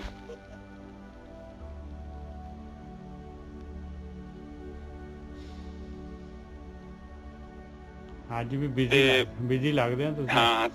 ਹਾਂ ਨਿਜਲ ਸਾਹਿਬ ਏਦਾਂ ਹੀ ਕੰਮ ਨਾ ਕੋਈ ਨਹੀਂ ਆਪ ਸਾਧ ਸੰਗਤ ਜੀ। ਬਸ ਇਹੋ ਹੀ ਆ ਕਿ ਦੜਾਉਂਦੇ ਆ ਨਾ, ਕਿ ਜਿਹੜਾ ਦੜਾਉਣ ਦਾ ਮਤਲਬ ਹੁੰਦਾ ਨਾ, ਛੋਟੇ ਬੱਚਿਆਂ ਨੂੰ ਜਦੋਂ ਕੋਈ ਚੀਜ਼ ਨਹੀਂ ਦੜਾ ਦਈਦੀ, ਉਸੇ ਤਰ੍ਹਾਂ ਪੁਰਾਣੇ ਸਮਿਆਂ ਦੇ ਵਿੱਚ ਛੋਟੇ ਬੱਚੇ ਨੂੰ ਲੈ ਜਾਂਦੇ ਸੀ ਗੁਰੂਕੁਲ ਦੇ ਵਿੱਚ, ਔਰ ਬੜੀ ਚੰਗੀ ਤਰ੍ਹਾਂ ਉਹਦੇ ਦਿਮਾਗ ਦੇ ਵਿੱਚ ਚੀਜ਼ ਪਾ ਦਿੰਦੇ ਸੀ ਕਿ ਵੀ ਤੂੰ ਇਹ ਨਾ ਹੋਵੇ ਕਿ ਜਦੋਂ ਤੇਰੇ ਤੇ ਮਾਇਆ ਦਾ ਅਸਰ ਹੋਣਾ ਹੈ ਪਹਿਲਾਂ ਹੀ ਗਿਆਨ ਕਰਾ ਦੇਣਾ ਉਹਨੂੰ ਕਿ ਤਿਆਰ ਹੋ ਜਾ, ਕਿਉਂਕਿ ਇਹ ਜਿਹੜਾ ਸੰਸਾਰ ਹੈ ਇਹ ਤੈਨੂੰ ਪਤਾ ਨਹੀਂ ਲੱਗਣਾ ਤੂੰ ਕੀ ਕਰਨਾ ਵਾ, ਤੇ ਇਹਦੇ ਲਈ ਤੈਨੂੰ ਪਹਿਲਾਂ ਤਿਆਰੀ ਕਰਨੀ ਪਊਗੀ। ਤੇ ਜਦੋਂ ਆਪਾਂ ਪਹਿਲਾਂ ਤੋਂ ਤਿਆਰੀ ਕਰਦੇ ਹਾਂ, ਥੋੜਾ ਗਿਆਨ ਹੁੰਦਾ। ਹੁਣ ਆਪਾਂ ਸੰਗਤ ਕਰਦੇ ਹਾਂ, ਸੰਗਤ ਇੱਕਦਮ ਅਸਰ ਨਹੀਂ ਕਰਦੀ। ਇਹ ਕੋਈ ਅੱਜ ਤੇ ਹੁਣ ਸਾਰੇ ਸੋਚਦੇ ਕਿ ਅਸੀਂ ਕਥਾਵਾਚਕ ਬਣ ਜਾਈਏ, ਤਾਂ ਕਥਾਵਾਚਕ ਬਣਿਆ ਨਹੀਂ ਗੱਲ ਬਣਦੀ। ਜਦ ਤੱਕ ਸਾਡੇ ਅੰਦਰ ਜਿਹੜਾ ਨਾ, ਜਿੱਦਾਂ ਉਹ ਕਹਿੰਦੇ ਨਾ ਕਿ ਦਾਨ ਮਤਲਬ ਕਿ ਮੰਗਣ ਦੀ ਭਾਵਨਾ ਨਹੀਂ ਆਉਂਦੀ। ਜਦੋਂ ਮੈਂ ਕਹਿੰਦਾ ਨਾ ਕਿ ਮੈਨੂੰ ਕੁਛ ਆ ਗਿਆ, ਉੱਥੇ ਟਾਈਮ ਹੀ ਕੰਮ ਰੁਕ ਜਾਣਾ। ਬਿਲਕੁਲ। ਇਸੇ ਲਈ ਹਿੰਦੂਆਂ ਦੇ ਵਿੱਚ ਵੇਖੋ ਉਹ ਕਹਿੰਦੇ ਭਿਕਸ਼ਾ ਮੰਗਣੀ ਹੈ। ਭਿਕਸ਼ਾ ਮੰਗਣ ਦਾ ਮਤਲਬ ਕੋਈ ਨਹੀਂ ਸੀ, ਉਹੀ ਹੰਕਾਰ। ਜਦੋਂ ਇੱਕ ਬੰਦਾ ਮੰਗਣ ਵਾਲਾ ਹੁੰਦਾ, ਆਪਾਂ ਕੋਈ ਚੀਜ਼ ਮੰਗਦੇ ਆ ਤੇ ਫਿਰ ਆਪਣੇ ਕੋਲ ਹੰਕਾਰ ਥੋੜੀ ਰਹਿ ਗਿਆ, ਆਪਾਂ ਨੀਵੇਂ ਹੋ ਜਾਂਦੇ ਆ ਉੱਥੇ। ਬਿਲਕੁਲ। ਇਹਨਾਂ ਚੀਜ਼ਾਂ ਦੇ ਪਿੱਛੇ ਬੜੇ ਕਾਰਨ ਸੀ। ਇਹ ਨਹੀਂ ਕਿ ਮੁੜ ਕੇ ਮੰਗਣਾ ਹੀ ਲੋਕਾਂ ਨੇ ਸ਼ੁਰੂ ਕਰਤਾ ਸੀ, ਉਹ ਇੱਕ ਅਲੱਗ ਕਹਾਣੀ ਸੀ। ਪਰ ਅਸਲ ਦੇ ਵਿੱਚ ਜਿਹੜਾ ਉਹਦਾ ਮਨੋਰਥ ਸੀ ਉਹ ਸੀ ਕਿ ਕਿਸੇ ਤਰੀਕੇ ਨਾਲ ਜਿਹੜੀ ਹੈ ਏਦਾਂ ਦੀ ਕਿਰਿਆ ਕੀਤੀ ਜਾਵੇ ਜਿਹਦੇ ਨਾਲ ਜਿਹੜਾ ਹੰਕਾਰ ਥੋੜਾ ਸ਼ਾਂਤ ਹੋ ਜਾਏ। ਉਹਦਾ ਵੇਖੋ ਉਹਨਾਂ ਦੇ ਇਹ ਸੀ ਕਿ ਮੋਹ ਤੋਂ ਤੋੜਨਾ ਚਾਹੁੰਦੇ ਸੀ। ਹੰਕਾਰ ਨੂੰ ਤੋੜਨ ਦੇ ਬੜੇ ਤਰੀਕੇ ਦੱਸੇ ਕਿ ਇੱਕ ਮੰਗਤੇ ਦਾ ਕਾਹਦਾ ਹੰਕਾਰ। ਜਦੋਂ ਆਪਾਂ ਕੋਈ ਚੀਜ਼ ਮੰਗਦੇ ਆ, ਕਹਿੰਦੇ ਬਈ ਉਹ ਚੀਜ਼ ਦੇ ਮੈਨੂੰ, ਆਪਾਂ ਕਹਿੰਦੇ ਭਾਜੀ ਚੀਜ਼ ਮਿਲੂਗੀ ਨੀਵਾਂ ਹੋ ਕੇ। ਬਿਲਕੁਲ। ਝੁਕ ਕੇ। ਇਸੇ ਤਰ੍ਹਾਂ ਜਿਹੜਾ ਇਹ ਦੜਾਉਂਦੇ ਸੀ ਕਿ ਬਈ ਤੂੰ ਪ੍ਰਮਾਤਮਾ ਇਹਨੂੰ ਜਦੋਂ ਤੂੰ ਪੁਕਾਰ ਕਰਨੀ ਨੀਵਾਂ ਹੋ ਕੇ ਕਰੀ, ਝੋਲੀ ਅੱਡ ਕੇ ਮੰਗੇਗਾ ਤੇ ਤੇਰੀ ਝੋਲੀ 'ਚ ਖਰਾਤ ਮਿਲ ਜਾਏਗੀ। ਤੇ ਜੇ ਤੂੰ ਆਕੜਿਆ ਫਿਰੇਗਾ ਕਿ ਮੈਂ ਬੜਾ ਪਾਠ ਬੜਾ ਕਰਦਾ, ਮੈਨੂੰ ਗਿਆਨ ਬੜਾ, ਮੈਨੂੰ ਗ੍ਰੰਥਾਂ ਦਾ ਸ਼ਾਸਤਰਾਂ ਦਾ ਬਹੁਤ ਪਤਾ ਹੈ, ਫਿਰ ਕੰਮ ਔਖਾ ਹੋ ਜਾਣਾ, ਫਿਰ ਬੜੀ ਮੁਸ਼ਕਲ ਹੋ ਜਾਊਗੀ। ਇੱਕ ਤੇ ਪਦਾਰਥਾਂ ਦਾ ਹੰਕਾਰ ਹੁੰਦਾ ਹੈ, ਮੁੜ ਕੇ ਗ੍ਰੰਥਾਂ ਦਾ ਹੰਕਾਰ ਉਸ ਤੋਂ ਵੀ ਜ਼ਿਆਦਾ ਖਤਰਨਾਕ ਹੁੰਦਾ, ਕਿਉਂਕਿ ਉਹ ਬੰਦੇ ਨੂੰ ਗਿਆਨ ਨਹੀਂ ਹੋਇਆ ਹੁੰਦਾ ਪਰ ਉਹਨੂੰ ਭਰਮ ਪੈ ਜਾਂਦਾ। ਉਹ ਬੰਦਾ ਆਪਣੇ ਆਪ ਨੂੰ ਇੱਟ ਮੋਟਾਈ ਕਰ ਲੈਂਦਾ ਔਰ ਉਹਨੂੰ ਲੱਗਦਾ ਕਿ ਮੈਂ ਗਿਆਨੀ ਹਾਂ। ਠੀਕ ਹੈ ਨਾ ਜੀ ਸਾਹਿਬ? ਬਿਲਕੁਲ। ਗਿਆਨ ਜਿਹੜਾ ਹੈਗਾ ਨਾ, ਗਿਆਨ ਅਲੱਗ ਚੀਜ਼ ਹੈ ਔਰ ਧਿਆਨ ਅਲੱਗ ਚੀਜ਼ ਆ।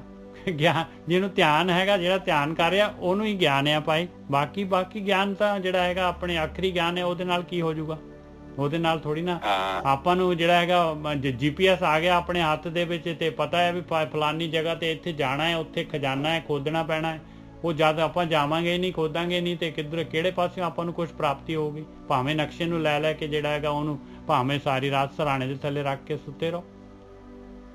ਹਾਂ ਨਿੱਜਾ ਸਾਹਿਬ, ਇੱਕ ਕਹਾਣੀ ਸੁਣਾਉਂਦਾ ਤੁਹਾਨੂੰ ਮੈਂ। ਹਾਂਜੀ। ਕਹਾਣੀ ਏਦਾਂ ਹੀ, ਇੱਕ ਮਾਂ ਤੇ ਆਪਣੇ ਮੁੰਡਾ ਥੋੜਾ ਜਿਹਾ ਨਾ ਸਹੀ ਨਹੀਂ ਸੀ ਥੋੜਾ, ਤੇ ਉਹਨੇ ਸੋਚਿਆ ਕਿ ਚੱਲ ਇਹਨੂੰ ਸੰਗਤ ਦਵਾ ਦਈਏ ਕਿ ਸੰਤ ਕੋ ਭੇਜ ਦਈਏ। ਉਹ ਸੰਤ ਕੋ ਚਲ ਗਿਆ ਤੇ ਸੰਤ ਦੇ ਨਾਲ ਰਹਿਣਾ ਸ਼ੁਰੂ ਕੀਤਾ ਨਿੱਜਾ ਸਾਹਿਬ ਨੇ। ਹਾਂਜੀ। ਉਹ ਪਾਠ ਪੁੱਠ ਨਹੀਂ ਕਰਦਾ ਸੀ, ਕੋਈ ਸਾਧਨਾ ਸੁਧਨਾ ਨਹੀਂ ਕਰਦਾ ਸੀ, ਬਸ ਉਹ ਨਾਲ ਹੀ ਸੰਤ ਦੇ ਰਹਿਣਾ। 20-25 ਦਿਨ ਹੋ ਗਏ ਨਿੱਜਾ ਸਾਹਿਬ। 20-25 ਦਿਨ ਬਾਅਦ ਉਹ ਇੱਕ ਪਿੰਡ ਚ ਗਏ ਦੋਨੇ, ਉਹ ਜਾਂਦੇ ਇਕੱਠੇ ਜਾਂਦੇ ਤੇ ਉਹਨੇ ਉਹ ਸੰਤ ਨੂੰ ਕਹਿਣ ਲੱਗਾ, ਮਹਾਰਾਜ ਕਹਿੰਦੇ ਇਹ ਪਿੰਡ ਵਾਲੇ ਵੇਖੋ, ਕੋਈ ਨਹਾਉਣ ਦਿਆ ਵਾ, ਕੋਈ ਉੱਥੇ ਖੇਡਣ ਦਿਆ, ਕੋਈ ਜੂਆ ਖੇਡਣ ਦਿਆ, ਕੋਈ ਏਦਾਂ ਕਰਨ ਦਿਆ, ਇਹ ਤੇ ਬੰਦੇ ਸਾਰੇ ਮੈਂ ਤਾਂ ਉਹਦਾ ਨਰਕ ਤੇ ਚੱਲ ਜਾਣੇ। ਉਹ ਕਹਿੰਦਾ ਕਿ ਸੰਤ ਕਹਿੰਦਾ ਕਿ ਇਹ ਕੀ ਕਹੀ ਤੂੰ ਮੈਨੂੰ? ਕਹਿੰਦਾ ਮੈਂ ਤੇ ਮਹਾਰਾਜ ਵੇਖਣ ਦਿਆ, ਕੋਈ ਧਿਆਨ ਸਿਮਰਨ ਕਰਨੀ ਕੋਈ ਨਹੀਂ ਦਿਆ। ਉਹ ਕਹਿੰਦਾ ਜਦੋਂ ਤੂੰ ਆਇਆ ਹਾਂ ਤੇ ਤੂੰ ਤੇ ਬੜਾ ਸਹੀ ਸਾਂ, ਪਰ ਅੱਜ ਤੂੰ 15 ਦਿਨ ਮੇਰੀ ਸੰਗਤ ਕੀਤੀ, ਮੇਰੀ ਸੰਗਤ ਚ ਕੋਈ ਗੜਬੜਿਆ ਕਿ ਤੈਨੂੰ ਇਹ ਦੁਨੀਆ ਗਲਤ ਨਜ਼ਰ ਆਉਣ ਲੱਗ ਪਈ। ਨਜ਼ਰ ਸਾਹਿਬ ਕਹਿੰਦਾ ਮੈਂ ਮਹਿਸੂਸ ਕਰਦਾ ਕਿ ਮੇਰੀ ਸੰਗਤ ਮੇਰੇ ਚ ਕੋਈ ਮਾੜੀ ਚੀਜ਼ ਹੈ ਜਿਹੜੀ ਤੂੰ ਗ੍ਰਹਿਣ ਕਰ ਲਈ ਆ, ਨਹੀਂ ਤੇ ਤੇਰਾ ਸਗੋਂ ਹਿਰਦਾ ਨਰਮ ਹੋਣਾ ਚਾਹੀਦਾ ਸੀ, ਤੈਨੂੰ ਇਹਨਾਂ ਲੋਕਾਂ ਤੇ ਤਰਸ ਹੋਣਾ ਚਾਹੀਦਾ ਸੀ, ਪਰ ਤੂੰ ਤੇਰੀ ਸੋਚ ਦੇ ਵਿੱਚ ਇਹ ਪਾਪੀ ਲੋਕ ਨਜ਼ਰ ਆਉਂਦੇ ਆ, ਭਟਕੇ ਹੋਏ ਨਜ਼ਰ ਆਉਂਦੇ ਆ। ਇਸੇ ਲਈ ਦੇਖੋ ਸੰਤਾਂ ਨੇ ਕਿਤੇ ਵੀ ਚੋਰ ਨੂੰ ਚੋਰ ਨਹੀਂ ਕਿਹਾ ਨਿੱਜਾ ਸਾਹਿਬ, ਆਮ ਚੋਰ ਨੇ ਚੋਰ ਨੂੰ ਚੋਰ ਕਿਹਾ। ਸੰਤਾਂ ਨੂੰ ਤੇ ਉੱਤੇ ਤਰਸ ਆਉਂਦਾ ਹੈ ਕਿ ਬਈ ਇਹ ਵਿਚਾਰਾ ਮਾਰਗ ਤੋਂ ਭਟਕ ਗਿਆ, ਇਹਨੂੰ ਵਿਚਾਰੇ ਨਹੀਂ ਪਤਾ ਲੱਗਦਾ, ਇਹਦੀ ਬੁੱਧੀ ਭ੍ਰਿਸ਼ਟ ਹੋ ਗਈ, ਇਹਨੂੰ ਗਿਆਨ ਨਹੀਂ ਹੈ ਵਿਚਾਰੇ ਨੂੰ। ਇਹ ਗਿਆਨ ਚ ਵਸ ਚ ਆ ਕੇ ਉਹ ਵੇਖੋ ਏਦਾਂ ਦੇ ਕਰਮ ਕਰਨ ਦਿਆ। ਔਰ ਕੌਡੇ ਰਾਸ਼ਕ ਨੂੰ ਉਹਨੂੰ ਬ੍ਰਹਮ ਗਿਆਨ ਕਿੱਥੋਂ ਹੋਣਾ ਸੀ? ਉਹਨਾਂ ਗੁੱਸਾ ਥੋੜੀ ਕੀਤਾ ਕਿ ਇਹ ਤੂੰ ਏਦਾਂ ਮਾੜਾ ਕੰਮ, ਕਹਿੰਦੇ ਵੀ ਤੇਰਾ ਕੰਮ ਨਹੀਂ ਹੈਗਾ। ਉਂਗਲੀ ਮਾਰ ਕੋ ਗਿਆ ਜਦੋਂ ਮਹਾਤਮਾ ਬੁੱਧ ਉਹਨਾਂ ਨੂੰ ਕਿਹਾ ਕਿ ਉਹ ਦੂਰੋਂ ਹੀ ਹੱਥ ਖੜਾ ਕੀਤਾ ਕਿ ਉਹਨਾਂ ਨੂੰ ਪਤਾ ਲੱਗਿਆ ਤੇ ਸੰਤ ਜਿਹਾ ਬੰਦਾ ਵਾ, ਇਹ ਨਾ ਹੋਵੇ ਕਿ ਇਹਦੇ ਮੈਨੂੰ ਮਾਰਨਾ ਪਵੇ।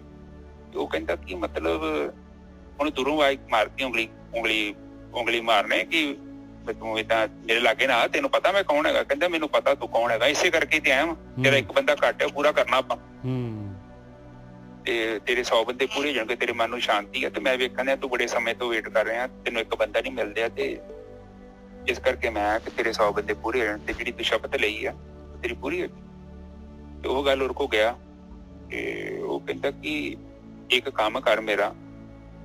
ਕਹਿੰਦਾ ਕੀ ਕੰਮ? ਕਹਿੰਦਾ ਇਹ ਜਿਹੜਾ ਰੋਕਿਆ ਇੱਥੇ ਪੱਤੇ ਤੋੜ। ਉਹਨੇ ਕਿਰਪਾਨ ਹੈਗੀ ਉਹਦੇ ਹੱਥ ਚ, ਉਹਨੇ ਮਾਰੀ ਤੇ ਪੱਤੇ ਵੱਢ ਕੇ ਡਾਣੀ ਵੱਢ ਕੇ ਉਹ ਮਾਰੀ ਉਹ ਕੰਮ। ਫਿਰ ਉਹਨੂੰ ਕਹਿੰਦਾ ਕਿ ਏਦਾਂ ਕਰ, ਕੀ ਕੰਮ ਹੋਰ ਕਰ। ਕਹਿੰਦਾ ਕਿਹੜਾ? ਕਹਿੰਦਾ ਇਹਨੂੰ ਡਾਣੀ ਨੂੰ ਜੋੜ ਦੇ।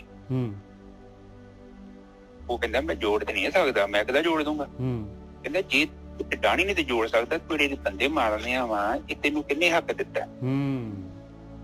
ਤੈਨੂੰ ਪ੍ਰਾਪਤੀ ਕੀ ਹੋਊਗੀ?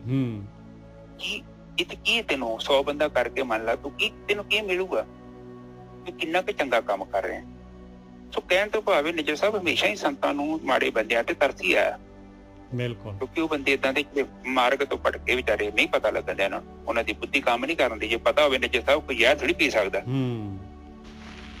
ਇਸੇ ਲਈ ਬਾਣੀ ਕਹਿੰਦੇ ਕਿ ਮਾਇਆਧਾਰੀ ਅੱਤ ਅੰਨਾ ਤੇ ਭੋਲਾ, ਉਹਨੂੰ ਉਹਦੀਆਂ ਇੰਦਰੀਆਂ ਤੇ ਕਬਜ਼ਾ ਕਰ ਲੈਂਦੀ ਮਾਇਆ। ਕਿਉਂਕਿ ਨੇ ਐਸੇ ਪਾਪ ਕੀਤੇ ਹੁੰਦੇ ਆ, ਮੁੜ ਕੇ ਨੂੰ ਵਿਚਾਰੇ ਨੂੰ ਦਿਖਦਾ ਹੀ ਨਹੀਂ, ਉਹ ਫਿਰ ਖੱਡਿਆਂ 'ਚ ਗੱਡੀ ਮਾਰੀ ਜਾਂਦਾ ਨਿੱਜਰ ਸਾਹਿਬ। ਬਿਲਕੁਲ, ਹਾਂਜੀ ਅੱਗੇ ਚਲੀ। ਇਹ ਜਿਹੜਾ ਨਾ ਐਕਚੁਅਲੀ ਜਿਹੜਾ ਗੁਰੂ ਸਾਹਿਬ ਮੈਂ ਤਾਂ ਇਸ ਤਰ੍ਹਾਂ ਸੋਚਦਾ ਕਿ ਨਾ ਦੁਨੀਆ ਦੇ ਵਿੱਚ ਨਾ ਇਹ ਸਕੂਲ ਕਾਲਜਸ ਵਗੈਰਾ ਜਿਹੜੇ ਹੈਗੇ ਨਾ, ਇਹ ਸਾਰੀ ਉਮਰ ਜਿਹੜੀ ਹੈਗੀ ਜਾਂ ਜਿਹੜੀ ਪੜ੍ਹਾਈ ਕਰਦੇ ਆ ਨਾ ਬੱਚੇ ਦੀ, ਜਿੰਨੀ ਪੜ੍ਹਾਈ ਹੈਗੀ ਉਹਦੇ ਵਿੱਚ ਇੱਕ ਧਾਰਮਿਕ ਸਿੱਖਿਆ ਦਾ ਜਿਹੜਾ ਹੈ ਨਾ ਸਬਜੈਕਟ ਕੰਪਲਸਰੀ ਹੋਣਾ ਚਾਹੀਦਾ ਹਮੇਸ਼ਾ ਲਾਈਫ ਲੌਂਗ। ਜਦ ਤੱਕ ਪੜ੍ਹਦਾ ਹੈ ਬੱਚਾ ਧਾਰਮਿਕ ਸਿੱਖਿਆ ਜ਼ਰੂਰ ਰਹੇ ਉਹਦੇ ਨਾਲ। ਆਹ ਚੀਜ਼ ਬਹੁਤ ਜਿਹੜੀ ਹੈਗੀ ਲਾਭਦਾਇਕ ਹੋ ਸਕਦੀ ਹੈ, ਪਰ ਹੁੰਦਾ ਨਹੀਂ ਆ। ਪਰ ਸਪਿਰਿਟੀ ਦਾ ਚੱਕਰ ਪੈ ਜਾਂਦਾ ਨਾ ਨਿਜਰ ਸਾਹਿਬ। ਕੀ ਪਤਾ ਹਰੇਕ ਕਹੇਗਾ ਜੀ ਉਹ ਮੇਰੇ ਧਰਮ ਦੀ ਪਾਊਗਾ, ਮੇਰੇ ਧਰਮ। ਲੋਕਾਂ ਨੂੰ ਅਸਲ ਧਰਮ ਦਾ ਪਤਾ ਹੀ ਨਹੀਂ ਨਾ ਧਰਮ ਹੈ ਕੀ ਹੈ। ਮਾਨਵਤਾ ਦਾ ਧਰਮ ਸਿਖਾ ਦੇ ਮਜ਼ਹਬਾਂ ਨੂੰ, ਬਸ ਉਹ ਮਜ਼ਹਬਾਂ ਨੂੰ ਧਰਮ ਸਮਝੇ ਤਾਂ ਪਾਏਗਾ ਕੌਣ ਜੀ। ਮਾਨਵਤਾ ਦਾ ਧਰਮ ਸਿਖਾ ਦੇਣ, ਚੰਗੇ ਗੁਣ ਸਿਖਾ ਦੇਣ ਇਹਨਾਂ ਕਿ ਇਹ ਜਿਹਾ ਹੋ ਜਾਏ ਤੇ ਬਹੁਤ। ਸਤਿ ਸ੍ਰੀ ਅਕਾਲ। ਇਹ ਨਹੀਂ ਦੱਸਦੇ ਆਂਦੇ ਇੰਗਲਿਸ਼ ਸਿੱਖਣੀ ਚਾਹੀਦੀ ਸਾਡੇ ਬੱਚੇ ਨੂੰ ਤੇ ਹਿੰਦੀ ਸਿੱਖਣੀ ਚਾਹੀਦੀ, ਪੰਜਾਬੀ ਨਾ ਵੇਖੇ ਬਦੂੜਾ ਰਹਾ ਸਿੱਖ ਦਿਓ ਜੇ। ਸਮਝਿਆ ਜੀ? ਹਾਂਜੀ ਹਾਂਜੀ। ਦੁਨੀਆ ਤੇ ਪਤਾ ਤੇ ਮੈਂ ਨੀ ਦਾਦੀਆਂ ਬਾਬਿਆਂ ਦਾ ਉਹਦੀ ਚਾਹੀਦਾ ਫਰਜ਼ ਬਣਦਾ ਇਹੋ ਆਪਣੇ ਗੁਰੂਆਂ ਦੇ ਨਾਂ ਦੱਸਣ, ਪਾਠ ਸਿਖਾਉਣ। ਉਹ ਵੀ ਆਪਣੀ ਡਿਊਟੀ ਸਮਝ ਨਹੀਂ, ਉਹ ਸਕੂਲਾਂ ਚ ਨਹੀਂ ਤਾਂ ਪਤਾ ਨਹੀਂ ਥੋੜਾ ਥੋੜਾ ਗਾਈਡ ਕਰ ਲਈਏ ਬੱਚਿਆਂ ਨੂੰ ਤੇ ਚੱਲ ਪਈ ਬੱਚੇ ਆਪਣੇ ਰਸਤੇ ਤੇ ਤੁਰ ਸਕਣ। ਹਾਂਜੀ ਹਾਂਜੀ ਬਿਲਕੁਲ ਸਹੀ ਗੱਲ, ਬਿਲਕੁਲ ਸਹੀ ਹਨਾ। ਹਾਂਜੀ ਇਹ ਚੀਜ਼ ਹੈ। ਚਲੋ ਤੇ ਅਗਲਾ ਹੁਣ 15ਵਾਂ ਸ਼ਲੋਕ ਲੈ ਰਹੇ ਹਾਂ ਜੀ। ਨਹਿ ਚਿੰਤਾ ਮਾਤ ਪਿਤ ਭਰਾਤਾ ਨਹਿ ਚਿੰਤਾ ਕਛ ਲੋਕ ਕਹਿ। ਕਹਿੰਦੇ ਪਿਆਰਿਆ ਦੇਖ, ਮਾਂ ਪਿਓ, ਭਰਾ ਭੈਣ ਤੇ ਲੋਕ, ਇਹਨਾਂ ਦੀ ਚਿੰਤਾ ਨਾ ਕਰ। ਚਿੰਤਾ ਦਾ ਮਤਲਬ ਹੈ ਵੀ ਇਹਨਾਂ ਨੂੰ ਦੇਖਭਾਲ ਨਾ ਕਰ। ਇਹ ਨਹੀਂ ਕਹਿ ਰਹੀ ਬਾਣੀ, ਬਾਣੀ ਕਹਿ ਰਹੀ ਹੈ ਇਹਨਾਂ ਦੇ ਉੱਤੇ ਡਿਪੈਂਡੈਂਟ ਨਾ ਹੋ। ਇਹ ਨਾ ਸੋਚ ਕਿ ਮਾਂ ਪਿਓ ਜਿਹੜੇ ਹੈਗੇ ਤੈਨੂੰ ਜਿਹੜੇ ਹੈਗੇ ਆ, ਮਾਂ ਪਿਓ ਜਿਹੜੇ ਹੈਗੇ ਦੇ ਰਹੇ ਆ, ਜਾਂ ਭਰਾ ਦੇ ਰਿਹਾ ਹੈ ਤੈਨੂੰ, ਜਾਂ ਲੋਕੀ ਜਿਹੜਾ ਹੈਗਾ ਤੇਰਾ ਸਾਰ ਰਹੇ ਆ। ਨਹਿ ਚਿੰਤਾ ਮਾਤ ਪਿਤ ਭਰਾਤਾ ਨਹਿ ਚਿੰਤਾ ਕਛ ਲੋਕ ਕਹਿ ਨਹਿ ਚਿੰਤਾ ਬਨਿਤਾ ਸੁਤ ਮੀਤਾ ਪਰਵਿਰਤ ਮਾਇਆ ਸੰਬੰਧਨਾ। ਕਹਿੰਦੇ ਨਾ ਤੂੰ ਇਹ ਸਮਝ ਵੀ ਤੇਰੀ ਘਰ ਵਾਲੀ ਜਿਹੜੀ ਹੈਗੀ ਤੈਨੂੰ ਜਿਹੜਾ ਹੈਗਾ ਘਰ ਵਾਲੀ ਚੋਂ ਤੈਨੂੰ ਜਿਹੜਾ ਹੈਗਾ ਸਾਰਾ ਜਿਹੜਾ ਹੈਗਾ ਫਾਇਦਾ ਹੋ ਰਿਹਾ ਹੈ, ਬੱਚਿਆਂ ਤੋਂ ਹੋ ਰਿਹਾ ਹੈ, ਮਿੱਤਰਾਂ ਤੋਂ ਹੋ ਰਿਹਾ ਹੈ। ਇਹ ਤਾਂ ਪਿਆਰਿਆ ਤੇਰਾ ਜਿਹੜਾ ਸਫ਼ਰ ਹੈਗਾ ਇਹ ਪ੍ਰਵਿਰਤੀ ਦਾ, ਸੰਸਾਰ ਦਾ, ਇਹਦੇ ਵਿੱਚ ਪ੍ਰਵਿਰਤ ਹੋ ਰਿਹਾ ਹੈ ਸੰਸਾਰ ਦੇ ਵਿੱਚ। ਇਹ ਪ੍ਰਵਿਰਤੀ ਮਾਰਗ ਦੇ ਉੱਤੇ ਤੇਰੇ ਸਾਥੀ ਆ। ਮਾਲਕ ਪਰਮਾਤਮਾ ਨੇ ਤੈਨੂੰ ਸਾਥੀ ਦਿੱਤੇ ਹੋਏ ਆ। ਤੇਰਾ ਜੀਵਨ ਜਿਹੜਾ ਹੈਗਾ ਇਹ ਯਾਤਰਾ ਜਿਹੜੀ ਹੈਗੀ ਸੁਹਾਵਣੀ ਹੋ ਜਾਏ, ਨਾਲ ਜਿਹੜੇ ਹੈਗੇ ਤੇਰੇ ਪੈਸੇਂਜਰ ਹੈਗੇ। ਨਹਿ ਚਿੰਤਾ ਮਾਤ ਪਿਤ ਭਰਾਤਾ ਨਹਿ ਚਿੰਤਾ ਕਛ ਲੋਕ ਕਹਿ ਨਹਿ ਚਿੰਤਾ ਬਨਿਤਾ ਸੁਤ ਮੀਤਾ ਪਰਵਿਰਤ ਮਾਇਆ ਸੰਬੰਧਨਾ। ਦਿਆਲ ਏਕ ਭਗਵਾਨ ਪੁਰਖ ਹੈ ਨਾਨਕ ਸਰਬ ਜੀ ਪ੍ਰਤਪਾਲਕ ਹੈ। ਉਹ ਮਾਲਕ ਪਰਮਾਤਮਾ ਦਿਆਲੂ, ਉਹ ਭਗਵਾਨ, ਉਹ ਪੁਰਖ ਸਾਰਿਆਂ ਤੇ ਦਿਆਲੂ ਔਰ ਸਾਰਿਆਂ ਨੂੰ ਪਾਲਣ ਵਾਲਾ ਹੈਗਾ, ਸਾਰਿਆਂ ਨੂੰ ਪਾਲ ਰਿਹਾ ਹੈ ਉਹ। ਔਰ ਜਿਹੜੇ ਤੇਰੇ ਮਾਂ ਪਿਓ, ਭੈਣ ਭਰਾ, ਘਰ ਵਾਲੀ, ਬੱਚੇ, ਸਾਰਿਆਂ ਨੂੰ ਪਾਲਣ ਵਾਲਾ ਮਾਂ ਪਿਓ ਹੈਗਾ। ਮਾਂ ਪਿਓ ਉਹਨਾਂ ਸਾਰਿਆਂ ਦਾ ਮਾਂ ਪਿਓ ਉਹ ਮਾਲਕ ਪਰਮਾਤਮਾ ਹੈਗਾ ਭਾਈ। ਉਹ ਪਾਲ ਰਿਹਾ ਹੈ ਸਾਰਿਆਂ ਨੂੰ। ਕਿ ਆਪਾਂ ਸੋਚੀਏ ਆਪਾਂ ਕਿਸੇ ਦਾ ਕੁਛ ਕਰ ਰਹੇ ਹਾਂ ਨਾ, ਮਾਲਕ ਪਰਮਾਤਮਾ ਜਿਹੜਾ ਹੈਗਾ ਮਿਹਰ ਕਰ ਰਿਹਾ ਹੈ ਭਾਈ ਸਾਰਿਆਂ ਦੀ। ਉਹਨੇ ਪੈਦਾ ਕੀਤੇ ਆ, ਉਹ ਸਾਰਿਆਂ ਨੂੰ ਜਿਹੜਾ ਹੈਗਾ ਸਾਰਿਆਂ ਨੂੰ ਦੇਖਭਾਲ ਉਹ ਮਾਲਕ ਕਰ ਰਿਹਾ ਹੈ। ਹਾਂਜੀ ਵੀਰ ਜੀ। ਹਾਂਜੀ ਨਿਜਰ ਸਾਹਿਬ ਤੁਕ ਦਾ ਵਿਆਖਿਆ ਕਰ ਦਿਓ ਜੀ। ਨਹਿ ਚਿੰਤਾ ਮਾਤ ਪਿਤ ਭਰਾਤਾ ਨਹਿ ਚਿੰਤਾ ਕਛ ਲੋਕ ਕਹਿ। ਕਹਿੰਦੇ ਭਾਈ ਦੇਖ, ਤੂੰ ਸੋਚਦਾ ਹੈ ਕਿ ਵੀ ਮਾਂ ਪਿਓ ਜਿਹੜਾ ਹੈਗਾ ਮੈਨੂੰ ਦੇ ਰਹੇ ਆ, ਜਾਂ ਮਾਂ ਪਿਓ ਤੋਂ ਮੈਨੂੰ ਲਾਭ ਹੋ ਰਿਹਾ ਹੈ, ਮਾਂ ਪਿਓ ਜਿਹੜੀ ਹੈਗੀ ਤੇਰੀ ਚਿੰਤਾ ਕਰ ਰਹੇ ਆ। ਨਹਿ ਚਿੰਤਾ ਕੁਛ ਲੋਕ ਕਹਿ, ਕੁਛ ਲੋਕੀ ਜਿਹੜੇ ਹੈਗੇ ਲੋਕਾਂ ਦੇ ਕੋਲੋਂ, ਜਾਂ ਭਰਾ ਤੇਰੇ ਜਿਹੜੇ ਹੈਗੇ, ਜਾਂ ਲੋਕੀ ਜਿਹੜੇ ਹੈਗੇ ਉਹ ਤੈਨੂੰ ਜਿਹੜੇ ਹੈਗੇ ਹੁਣ ਉਹ ਪਾਲ ਰਹੇ ਆ ਤੈਨੂੰ, ਉਹ ਸਾਰਾ ਕੁਛ ਤੇਰਾ ਕਰ ਰਹੇ ਆ। ਦੇਖੋ ਦੇਣ ਵਾਲਾ ਮਾਲਕ ਹੈ। ਹਵਾ ਪਾਣੀ ਸਾਰੀ ਚੀਜ਼ ਜਿਹੜੀ ਹੈਗੀ, ਸਾਰੇ ਪਦਾਰਥ, ਹਰ ਚੀਜ਼ ਦੇਣ ਵਾਲਾ ਉਹ ਮਾਲਕ ਪਰਮਾਤਮਾ ਹੈਗਾ। ਨਹਿ ਚਿੰਤਾ ਬਨਤਾ ਸੁਤ ਮੀਤਾ ਪਰਵਿਰਤ ਮਾਇਆ ਸੰਬੰਧਨ ਹੈ। ਕਹਿੰਦੇ ਨਾ ਇਹ ਨਾ ਤੇਰੀ ਘਰ ਵਾਲੀ ਤੈਨੂੰ ਪਾਲ ਰਹੀ ਹੈ, ਨਾ ਬੱਚਿਆਂ ਨੂੰ ਤੂੰ ਪਾਲ ਰਿਹਾ ਆ, ਜਾਂ ਮਿੱਤਰਾਂ ਨੂੰ ਜਿਹੜੇ ਹੈਗੇ ਮਿੱਤਰ ਤੈਨੂੰ ਪਾਲ ਰਹੇ ਆ। ਇਹ ਸਾਰੇ ਪ੍ਰਵਿਰਤੀ ਦੇ ਮਾਰਗ ਦੇ ਉੱਤੇ ਸੰਸਾਰ ਦੇ ਵਿੱਚ ਮਾਇਆ ਦੇ ਸੰਬੰਧੀ ਹੈਗੇ। ਮਾਇਆ ਦੇ ਸੰਬੰਧੀ ਦਾ ਮਤਲਬ ਹੈਗਾ ਬਈ ਇਹਨਾਂ ਨੂੰ ਜਿਹੜਾ ਹੈਗਾ ਮਾਲਕ ਪਰਮਾਤਮਾ ਨੇ ਤੇਰੇ ਸਫ਼ਰ ਤੇ ਉੱਤੇ ਜਿਹੜਾ ਹੈਗਾ ਤੇਰਾ ਸਾਥ ਹੈ, ਇਹਨਾਂ ਦਾ ਤੇਰੇ ਕਰਮਾਂ ਦਾ ਸਾਥ ਹੈਗਾ। ਮਾਇਆ ਦਾ ਮਤਲਬ ਵੀ ਪੈਸੇ ਦੇ ਸੰਬੰਧੀ ਨਹੀਂ ਆ। ਮਾਇਆ ਦਾ ਮਤਲਬ ਹੈ ਇਹ ਵੀ ਛਲ ਹੈਗੇ, ਇਹ ਹਮੇਸ਼ਾ ਰਹਿਣ ਵਾਲੇ ਨਹੀਂ ਹੈਗੇ। ਇਹ ਵੀ ਮਾਲਕ ਪਰਮਾਤਮਾ ਨੇ ਜਿਹੜਾ ਹੈਗਾ ਟੈਂਪਰੇਰੀ ਤੈਨੂੰ ਜਿਹੜੇ ਹੈਗੇ ਇਹ ਵੀ ਆਪਣੀ ਆਪਣੀ ਯਾਤਰਾ ਦੇ ਉੱਤੇ ਹੈ ਔਰ ਤੇਰੇ ਨਾਲ ਸਾਥੀ ਹੈਗੇ।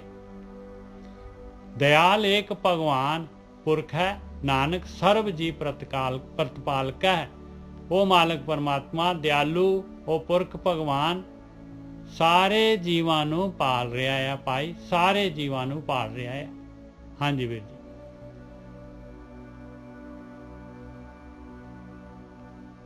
ਹਾਂਜੀ ਠੀਕ ਹੈ ਨਿਜਰ ਸਾਹਿਬ। ਸਾਧ ਸੰਗਤ ਜੀ, ਬਾਣੀ ਆਪਾਂ ਨੂੰ ਇਹ ਸਮਝਾਉਂਦੀ ਹੈ ਇੱਥੇ ਕਿ ਪਤਾ ਨਹੀਂ ਕਿ ਬਾਣੀ 'ਚ ਤੁਕ ਵੀ ਲਿਖੀ, ਜਦ ਮੈਂ ਕਰਤਾ ਏਦਾਂ ਸਮਝੇ, ਕਰਤਾ ਏਦਾਂ ਦੀ ਕੋਈ ਹੈਗੀ ਆ ਤਾਂ ਸਮਝੋ ਆਵਤ ਜਾਵਤ ਜੂਨੀ ਮਰਤਾ, ਏਦਾਂ ਦੀ ਤੁਕ ਹੈਗੀ ਆ। ਹੈਗੀ ਹੈ। ਜੋ ਜਾਣੇ मैं किछ कर, जो जाने मैं किछ करता, जब लग जाने मैं किछ करता तब लग बहुत जोनी फिरता, इस तरह का हैगा कोई। तब लग गर्भ जोन में फिरता। हाँ, तब लग गर्भ जोन में फिरता। लो जी, बहुत बढ़िया, देख लो। हाँ देख लो। हाँ आ गया ना, उत्थे पंगा पै गया जो कहंदे ना मैं करदा, ਉੱਥੇ ਗਰਭ ਜੂਨ ਕਿਉਂਕਿ ਹਉਮੈ ਹੀ ਤੇ ਹੈਗੀ ਉਹ। ਇੱਥੋਂ ਤੱਕ ਕਿ ਆਪ ਜਸਟ ਸੋਚੋ ਕਿ ਗੁਰੂ ਆਪਣਾ ਨਾਂ ਨਹੀਂ ਲਿਖ ਸਕਦੇ ਸੀ, ਉਹਨਾਂ ਨਾਮ ਨਹੀਂ ਲਿਖਿਆ। ਬਿਲਕੁਲ ਜੀ, ਸਹੀ ਗੱਲ ਹੈ। ਕਿੰਨੇ ਗ੍ਰੰਥ ਵੇਖੋਗੇ ਹਿੰਦੂਆਂ ਦੇ ਗ੍ਰੰਥ, ਉਹਨਾਂ ਨਾਂ ਹੀ ਨਹੀਂ ਲਿਖੇ ਆਪਣੇ, ਪਤਾ ਨਹੀਂ ਕਿੰਨੇ ਲਿਖੇ ਆ। ਡਰਦੇ ਰਹੇ ਕਿਤੇ ਹਉਮੈ ਨਾ ਆ ਜਾਏ ਕਿ ਮੇਰਾ ਨਾਂ ਹੀ ਨਾ ਆ ਜਾਏ। ਦੇਖੋ ਐਸੇ ਉਹਨਾਂ ਦੇ ਨਾਂ ਲੱਭਣੇ ਪਏ ਲੋਕਾਂ ਨੂੰ ਜਾ ਕੇ ਕਿ ਕਿਹੜਾ ਹੋਏ, ਕਿੰਨੇ ਪਾਣੀ ਲੈਤੀ ਹੈ। ਉਹ ਕਹਿੰਦੇ ਸਾਡਾ ਨਾਂ ਹੀ ਨਾ ਲਿਓ, ਸਾਡੇ ਕੋਲ ਨਹੀਂ ਹੈਗੀ, ਪਤਾ ਨਹੀਂ ਮਗਰੋਂ ਆਈ ਹੈ। ਲਿਖੀ ਭਾਵੇਂ ਉਹਨਾਂ ਨੇ, ਪਰ ਉਹਨਾਂ ਕਿਤੇ ਨੇ ਕਿਹਾ ਸਾਡੀ ਹੈ। ਅਬ ਜਸਟ ਸੋਚੋ ਦਾ ਕਾਰਨ ਕੀ ਸੀ। ਉਹੀ ਤੂੰ ਡਰਦਾ ਬੰਦਾ ਜਦੋਂ ਉਹਨੂੰ ਗਿਆਨ ਹੋ ਜਾਂਦਾ ਨਾ, ਉਹ ਫਿਰ ਐਸਾ ਉਲਟਾ ਪੁਲਟਾ ਕੰਮ ਨਹੀਂ ਕਰਦਾ, ਬਿਲਕੁਲ ਡਰ ਜਾਂਦਾ ਹੈ, ਇੱਕਦਮ ਸਹਿਜ ਚ ਆ ਜਾਂਦਾ, ਸੰਤੋਖ ਚ ਆ ਜਾਂਦਾ। ਉਹਦੇ ਮਨ ਚ ਇੱਛਾ ਹੀ ਨਹੀਂ ਹੈਗੀ ਹੁਣ ਕਿ ਮੈਂ ਏਦਾਂ ਦਾ ਕੋਈ ਕੰਮ ਕਰਾਂ ਜਿਹਦੇ ਕਰਕੇ ਮੇਰੀ ਲੋਕ ਸ਼ੋਭਾ ਕਰਨ, ਮੇਰੀ ਵਡਿਆਈ ਕਰਨ। ਜਿਹੜੀ ਵਡਿਆਈ ਕਰਾਉਂਦੇ ਨੇ ਲੋਕੀ ਨਾਲ ਬ੍ਰਹਮ ਗਿਆਨੀ ਲਿਖ ਲੈਂਦੇ ਨੇ, ਇੱਕ ਚੰਗੀਆਂ ਚੀਜ਼ਾਂ ਥੋੜੀ ਹੈਗੀਆਂ ਵਾ। ਬਹੁਤ ਮਾੜਾ ਚੀਜ਼ਾਂ ਹੈ। ਬ੍ਰਹਮ ਗਿਆਨੀ ਕੌਣ ਬੰਦਾ ਕਿਹਨੂੰ ਦੱਸਦਾ ਤੂੰ ਬ੍ਰਹਮ ਗਿਆਨੀ ਹੈ? ਏਦਾਂ ਲਿਖਣ ਦੇ ਨਾਲ ਥੋੜੀ ਕੋਈ ਬ੍ਰਹਮ ਗਿਆਨੀ ਬਣ ਜਾਂਦਾ ਨਾ। ਇਹ ਤੇ ਕੋਈ ਗੁਪਤ ਚੀਜ਼ ਹੈ। ਪਰਮਾਤਮਾ ਤੇ ਬੰਦੇ ਦੇ ਵਿਚਕਾਰ ਇੱਕ ਸੌਦਾ ਹੁੰਦਾ ਹੈ, ਤੇ ਉਹ ਬੰਦੇ ਨੂੰ ਕਹਿੰਦਾ ਵੀ ਆ ਜਾਂਦਾ ਤੇ ਗੱਲ ਖਤਮ ਹੋ ਗਈ। ਤੇ ਸੋ ਇਹ ਜਿਹੜੀਆਂ ਚੀਜ਼ਾਂ ਹੁੰਦੀਆਂ ਨੇ, ਔਰ ਜੇਕਰ ਸਾਨੂੰ ਕੋਈ ਚੀਜ਼ਾਂ ਮਿਲਦੀ ਵੀ ਪਈ ਨਾ ਤਾਂ ਉਹਦੇ ਪਿੱਛੇ ਕਾਰਨ ਇਹ ਹੈ ਕਿ ਕੁਦਰਤ ਨੇ ਸਾਨੂੰ ਦਿੱਤੀ ਹੈ। ਆਪ ਜਸਟ ਸੋਚੋ, ਕੁਛ ਗੱਲਾਂ ਮੇਰੀਆਂ ਤੇ ਧਿਆਨ ਦੇਣਾ। ਅਕਸਰ ਜਿੱਥੇ ਮੁੰਡਾ ਇਕੱਲਾ ਹੋਊਗਾ ਨਾ, ਘਰ ਚ ਕੋਈ ਤਰੱਕੀ ਨਹੀਂ ਹੁੰਦੀ, ਇੱਕਦਮ ਨੋਰਮਲ ਜੀ ਲਾਈਫ ਹੁੰਦੀ ਹੈ। ਕੁੜੀ ਆ ਗਈ ਵਿਆਹੀ, ਫਟਕ ਦੀ ਬੱਚੇ ਆਉਣ ਤੋਂ ਪਹਿਲਾਂ ਤਰੱਕੀ ਬੜੀ ਹੋ ਜਾਂਦੀ, ਕਾਰੋਬਾਰ ਵੱਡਾ, ਕੋਠੀਆਂ ਗੱਡੀਆਂ ਗੁੱਡੀਆਂ ਆ ਜਾਂਦੀਆਂ। ਕਿਤੇ ਨੋਟਿਸ ਕੀਤਾ ਤੁਸੀਂ, ਧਿਆਨ ਦਿਓਗੇ ਤੁਹਾਨੂੰ ਪਤਾ ਲੱਗ ਜਾਊਗਾ। ਇਹਦਾ ਮਤਲਬ ਕੀ ਹੁੰਦਾ ਕਿ ਬੱਚਿਆਂ ਦੇ ਕਰਮਾਂ ਚ ਰਾਜਯੋਗ ਲਿਖਿਆ ਹੁੰਦਾ, ਉਹਦੇ ਕਰਕੇ ਜਿਹਦੇ ਤਪ ਜ਼ਿਆਦਾ ਹੈ ਨਾ, ਜੈਸਾ ਦੂਜੇ ਦੀ ਵੀ ਤਰੱਕੀ ਹੋਈ ਨਹੀਂ ਨਾਲ ਹੀ। ਬਿਲਕੁਲ। ਉਹ ਇੱਕ ਹੈ ਨਾ, रजा जनक सिमरन किया विवेक, एक घड़ी के सिमरने पापी तरे अनेक। ਉਹ ਬੰਦੇ ਕੋਲ ਇੰਨੀ ਪਾਵਰ ਆ ਜਾਂਦੀ ਹੈ, ਉਹ ਇੱਕ ਘੜੀ ਦਾ ਸਿਮਰਨਾ ਵੀ ਸੁੱਟਦਾ ਨਾ ਤੇ ਪਾਪੀਆਂ ਨੂੰ ਉਤਾਰ ਸਕਦਾ, ਇੰਨੀ ਚਾਣ ਹੈ ਉਹਦੇ। ਇਸੇ ਹੀ ਤਰ੍ਹਾਂ ਜਦੋਂ ਕੋਈ ਰਾਜਯੋਗ ਵਾਲਾ ਬੱਚਾ ਘਰੇ ਪੈਦਾ ਹੋ ਗਿਆ, ਉਹ ਘਰ ਦੀ ਕੰਗਾਲਤਾ ਖਤਮ ਹੋ ਜਾਊਗੀ। ਇਹ ਸੱਚ ਹੈਗਾ ਜੀ। ਇਹਦਾ ਕਾਰਨ ਇਹ ਹੈ ਕਿ ਬੰਦਾ ਤੇ ਉਹੀ ਸੀ, ਪਰ ਹੱਥ ਦੇ ਬੜੇ ਮਾਰਦਾ ਸੀ, ਪਰ ਕੰਮ ਨਹੀਂ ਬਣਦਾ ਪਿਆ। ਪਰ ਉਸ ਬੰਦੇ ਦੇ ਘਰੇ ਆਉਣ ਦੇ ਨਾਲ ਜੀਵਨ ਬਦਲ ਗਿਆ, ਉਚਾਈ ਆ ਗਈ, ਜ਼ਿੰਦਗੀ ਤਰੱਕੀ ਹੋ ਗਈ। ਇਹਦਾ ਮਤਲਬ ਕਿ ਕੋਈ ਸ਼ਕਤੀ ਹੈਗੀ ਹੈ ਜਿਹੜੀ ਵਹਿੰਦੀ ਪਈ ਹੈ। ਜੇ ਕੋਈ ਬੰਦਾ ਸੋਚੇ ਨਾ, ਤਾਂਹੀਓ ਤੇ ਕਹਿੰਦੇ ਜਦੋਂ ਕਹਿੰਦਾ ਮੈਂ ਕਰਦਾ ਵਾਂ, ਮੈਂ ਕੀਤਾ, ਮੈਂ ਪਾਠ ਕੀਤਾ, ਮੈਂ ਬੜੀ ਸ਼ਕਤੀ ਕੀਤੀ, ਮੈਂ ਬੜਾ ਕੁਝ ਕੀਤਾ, ਉਸ ਚੀਜ਼ ਦਾ ਕਾਰਨ ਹੀ ਹੋਈ ਹਉਮੈ। ਆਪਣੇ ਗੁਰੂ ਵੇਖੋ, ਬਹੁਤ ਘੱਟ ਇਹਨਾਂ ਨੇ ਸ਼ਕਤੀਆਂ ਵਿਖਾਈਆਂ। ਕਿਉਂ ਵਿਖਾਈਆਂ? ਔਰ ਕਈ ਲੋਕ ਨਾ ਸ਼ਕਤੀ, ਵੈਸੇ ਗੁਰੂਆਂ ਨੇ ਮੇਰੇ ਸਾਹਮਣੇ ਸ਼ਕਤੀ ਦਿਖਾਈ ਨਹੀਂ ਹੋਣੀ, ਕੋਈ ਵੀ ਨਹੀਂ ਸ਼ਕਤੀ ਵਿਖਾਉਂਦਾ ਗੁਰੂ ਨਾ। ਉਹ ਤਾਂ ਕਹਿੰਦੇ ਆ ਕਿ ਨਾਟਕ ਚੇਟਕ ਕਰਤ ਕੁਕਾਜਾ, ਪ੍ਰਭ ਲੋਗਨ ਕੋ ਆਵਤ ਲਾਜਾ। ਕਹਿੰਦੇ ਨਾਟਕ ਚੇਟਕ ਸ਼ਕਤੀਆਂ ਦਿਖਾਉਂਦੇ ਆ, ਕਹਿੰਦੇ ਇਹ ਤਾਂ ਕੁਕਾਜ ਕਰ ਰਹੇ ਆ। ਕਹਿੰਦੇ ਜਿਹੜੇ ਬ੍ਰਹਮ ਗਿਆਨੀ ਹੁੰਦੇ ਆ ਉਹਨਾਂ ਨੂੰ ਤਾਂ ਲਾਜ ਆਉਂਦੀ ਹੈ ਜੇ ਕੰਮ ਕਰਨ ਤੋਂ। ਗੁਰੂ ਤੇਗ ਬਹਾਦਰ ਜੀ ਕਹਿ ਰਹੇ ਆ। ਹਾਂ, ਤੇ ਇਹ ਆਪਾਂ ਨੂੰ ਪਤਾ ਕਿ ਬੰਦੇ ਨੂੰ ਇੱਕ ਬੜੀ ਗੰਦੀ ਆਦਤ ਆ, ਥੋੜੀ ਜਿਹੀ ਗੱਪ ਮਾਰ ਦਈਏ ਨਾ ਤੇ ਉਹ ਇੱਕ ਇਹਨੂੰ ਇਹਦੀਆਂ ਅੱਖਾਂ ਬੰਦ ਕਿਤੇ ਜੀ ਦਿੰਦਾ, ਕੁਦਰਤ ਦਾ ਨਜ਼ਾਰਾ ਨਹੀਂ ਦਿੰਦਾ ਕਿ ਮਾੜਾ ਜਿਹਾ ਜਾਦੂਗਰ ਮਾੜਾ ਜੇ ਸਵਾਹ ਕੱਢ ਦਿੰਦਾ ਫੋਟੋ ਚੋਂ, ਤੇ ਇਹ ਬੜਾ ਭੱਜਾ ਫਿਰਦਾ ਉਹਦੇ ਮਗਰ। ਅੱਜ ਤੱਕ ਜਿਹੜਾ ਚਮਤਕਾਰ ਪਰਮਾਤਮਾ ਹੀ ਕਰਦਾ ਹੈ ਔਰ ਉਹਨੇ ਉਹਦੇ ਚਮਤਕਾਰਾਂ ਦਾ ਕੋਈ ਅੰਤ ਨਹੀਂ ਹੈ, ਪਰ ਬੰਦੇ ਨੂੰ ਦੇਖਦੇ ਨਹੀਂ। ਆਪ ਜਸਟ ਸੋਚੋ ਕਿ ਨਿੱਕੀ ਜਿਹੀ ਕੀੜੀ ਦੇ ਅੰਦਰ ਕਿੱਡਾ ਵੱਡਾ ਮਸ਼ੀਨ ਪਾਈ ਹੋਣੀ, ਜਸਟ ਆਪ ਉਹਦੀ ਪਾਵਰ ਵੇਂਦੇ ਜੋ ਆਪ ਉਹ ਸ਼ਕਤੀ ਦੀ। ਆ ਬੰਦਾ ਤੇ ਮੰਨਿਆ ਕਿ ਏਡੇ ਵੱਡੇ ਪੁਰਜੇ ਲੱਗੇ ਉੱਤੇ, ਇੱਕ ਨਿੱਕੀ ਜਿਹੀ ਕੀੜੀ 'ਚ ਪੂਰਾ ਦਿਮਾਗ ਹੈ ਉਹਦਾ, ਪੂਰੀ ਸੈਂਸ ਹੈ ਉਹਦੀ, ਉਹ ਆਪਣਾ ਜੀਵਨ ਬੜੇ ਸੁਚੱਜੇ ਤਰੀਕੇ ਨਾਲ ਬਤੀਤ ਕਰ ਰਹੀ ਆ। ਉਹੀ ਸੋਚ ਹਾਥੀ 'ਚ ਵੀ ਹੈਗੀ ਆ। ਹਾਥੀ ਵੀ ਆਪਣਾ ਢਿੱਡ ਭਰਦਾ, ਕੀੜੀ ਵੀ ਆਪਣਾ ਭਰਦਾ। ਇੱਥੇ ਜਸਟ ਦੇਖੋ ਕੋਈ ਬਾਣੀ ਦੇ ਵਿੱਚ ਕਿਹਾ ਚੀਟੀ ਤੇ ਕੂਚਲ ਕਰ ਫੂਲਾ ਤੱਪਰ ਦ੍ਰਿਸ਼ਟੀ ਕਰ ਫੂਲਾ। पर कृपा इतना ही तो है ना। हाँ जी, जीटी ते कुंचा रस्तूला सब पर कृपा दृष्ट कर फूला। हाँ, वो परमात्मा दी नजर ते ना कीड़ी वड्डी आ ना छोटी आ, ना हाथी वड्डा ना छोटा। ਉਹਦੀ ਨਜ਼ਰ ਤੋਂ ਦੋਨਾਂ ਦੇ ਅੰਦਰ ਜੀਵ ਹੈਗਾ। ਇਹ ਜੇਕਰ ਆਪਾਂ ਇਸ ਗੱਲ ਨੂੰ ਸਮਝਦੇ ਹਾਂ, ਇੱਥੋਂ ਸਾਨੂੰ ਪਤਾ ਲੱਗਦਾ ਕਿ ਪਰਮਾਤਮਾ ਜਿਹੜਾ ਹੈ ਨਾ, ਪਰਮਾਤਮਾ ਕਿਸੇ ਨੂੰ ਕੁਝ ਕਹਿੰਦਾ ਨਹੀਂ ਹੈ। ਸਾਡੇ ਕਰਮ ਸਾਡੇ ਬੰਧਨ ਹਨ, ਅਸੀਂ ਆਪਣੀ ਮਰਜ਼ੀ ਦੇ ਨਾਲ ਜਿਹੜੀਆਂ ਨੇ, ਦੇਖੋ ਦੋ ਚੀਜ਼ਾਂ ਹੈਗੀਆਂ ਧਰਤੀ ਤੇ ਨਾ, ਇਹ ਚੀਜ਼ ਨੂੰ ਆਪ ਅੰਡਰਸਟੈਂਡ ਕਰੋ। ਇੱਕ ਹੈਗੀ ਸ਼ੁੱਧ ਤੇ ਇੱਕ ਹੈਗੀ ਅਸ਼ੁੱਧ। ਜੇਕਰ ਨਿੱਜਰ ਸਾਹਿਬ ਅਸੀਂ ਅਸ਼ੁੱਧ ਹੈਗੇ ਆ ਨਾ, ਤੇ ਅਸੀਂ ਪਰਮਾਤਮਾ ਦੇ ਸਨਮੁਖ ਨਹੀਂ ਹੋ ਸਕਦੇ। ਜਿਵੇਂ ਜਿਵੇਂ ਆਪਾਂ ਭਗਤੀ ਕੀਤੀ ਨਿੱਜਰ ਸਾਹਿਬ, ਸਾਡੇ 'ਚ ਸ਼ੁੱਧਤਾ ਆਉਣੀ ਆ, ਸਾਡਾ ਜਿਹੜੀ ਮਲੀਨਤਾ ਨਾ ਦੂਰ ਹੋਣੀ ਆ। ਇੱਕ ਸਮਾਂ ਆਊਗਾ ਨਿੱਜਰ ਸਾਹਿਬ ਪੂਰੀ ਮਲੀਨਤਾ ਸਾਡੇ ਤੋਂ ਦੂਰ ਹੋ ਜਾਏਗੀ ਤੇ ਅਸੀਂ ਬ੍ਰਹਮਲੀਨ ਹੋਏ ਨਾ। ਬਸ ਬਿਲਕੁਲ ਸਹੀ ਗੱਲ ਹੈ। ਇਹ ਨਿੱਜਰ ਸਾਹਿਬ ਬਿਲਕੁਲ ਇਹਦੇ 'ਚ ਕੋਈ ਦੋ ਰਹਿ ਨਹੀਂ ਹੈਗੀਆਂ। ਇਹ ਨਹੀਂ ਕਿ ਤੁਹਾਨੂੰ ਭਗਤੀ ਨੇ ਤੁਹਾਨੂੰ ਕੋਈ ਚੀਜ਼ ਦੇ ਦੇਣੀ ਆ। ਭਗਤੀ ਨੇ ਕੁਛ ਵੀ ਨਹੀਂ ਕਰਨਾ। ਭਗਤੀ ਨੇ ਕੇਵਲ ਨਿੱਜਰ ਸਾਹਿਬ ਸਾਡੀ ਮਲੀਨਤਾ ਹੀ ਕੱਟਣੀ ਆ। ਬਿਲਕੁਲ ਸਹੀ ਗੱਲ ਹੈ। ਉਹਨੇ ਕੇਵਲ ਸਾਡੀਆਂ ਅੱਖਾਂ ਦਾ ਜਿਹੜਾ ਇਲਾਜ ਕਰਨਾ ਹੈ, ਕਿਉਂਕਿ ਅਸੀਂ ਬਾਣੀ 'ਚ ਕਹਿੰਦੇ ਨਾ, ਭਰੀਏ ਮਤ ਪਾਪਾਂ ਕੇ ਸੰਗ। वो तोपे नाम है मूत पलीती कपड़ होए। हाँ, तो को पूरी बोल दो। मूत पलीती कपड़ होए, मूत पलीती कपड़ होए, दे साबुन लइयो तो है परिये मत पापा के संग, वो तोपे नाम है के रंग। हाँ, कहते कि कपड़ा गंदा होवे, मूत पलीती दा कपड़ा गंदा होवे तेनू साबन नाल धोली दा। ਮਤ ਤੇ ਪਾਪ ਦੇ ਨਾਲ ਜਿਹੜਾ ਆਪਾਂ ਪਰਮਾਤਮਾ ਤੋਂ ਅਲੱਗ ਹੋਏ ਨਾ, ਜਿਹਦੇ ਕਰਕੇ ਆਪਾਂ ਮਤ ਤੇ ਪਾਪ, ਆਪਣੀ ਮਤ ਆ, ਸੁਰਤ ਮਨ ਬੁੱਧ, ਇਹ ਚੀਜ਼ਾਂ ਘੜੀਆਂ ਜਾਣੀਆਂ ਉੱਥੇ। ਬਿਲਕੁਲ। ਫਿਰ ਭਗਤੀ ਘਟਦੀ ਆ। ਭਗਤੀ ਸਾਨੂੰ ਪਤਾ ਕੀ ਸਿਖਾਉਂਦੀ ਆ? ਥੱਲੇ ਆ ਜਾ, ਡੰਡੌਤ ਕਰ। ਸ਼ੁਰੂ ਜਿੰਨੇ ਵੀ ਭਗਤੀ, ਜਦੋਂ ਤੱਕ ਤੁਹਾਡੀ ਕਿਸੇ ਦੀ ਸਾਧਨਾ ਨਹੀਂ ਨਾ ਚੱਲਣ ਦੀ, ਡੰਡੌਤ ਕਰੋ। ਇੱਕੋ ਵਾਰੀ, ਦੋ ਵਾਰੀ ਨਹੀਂ।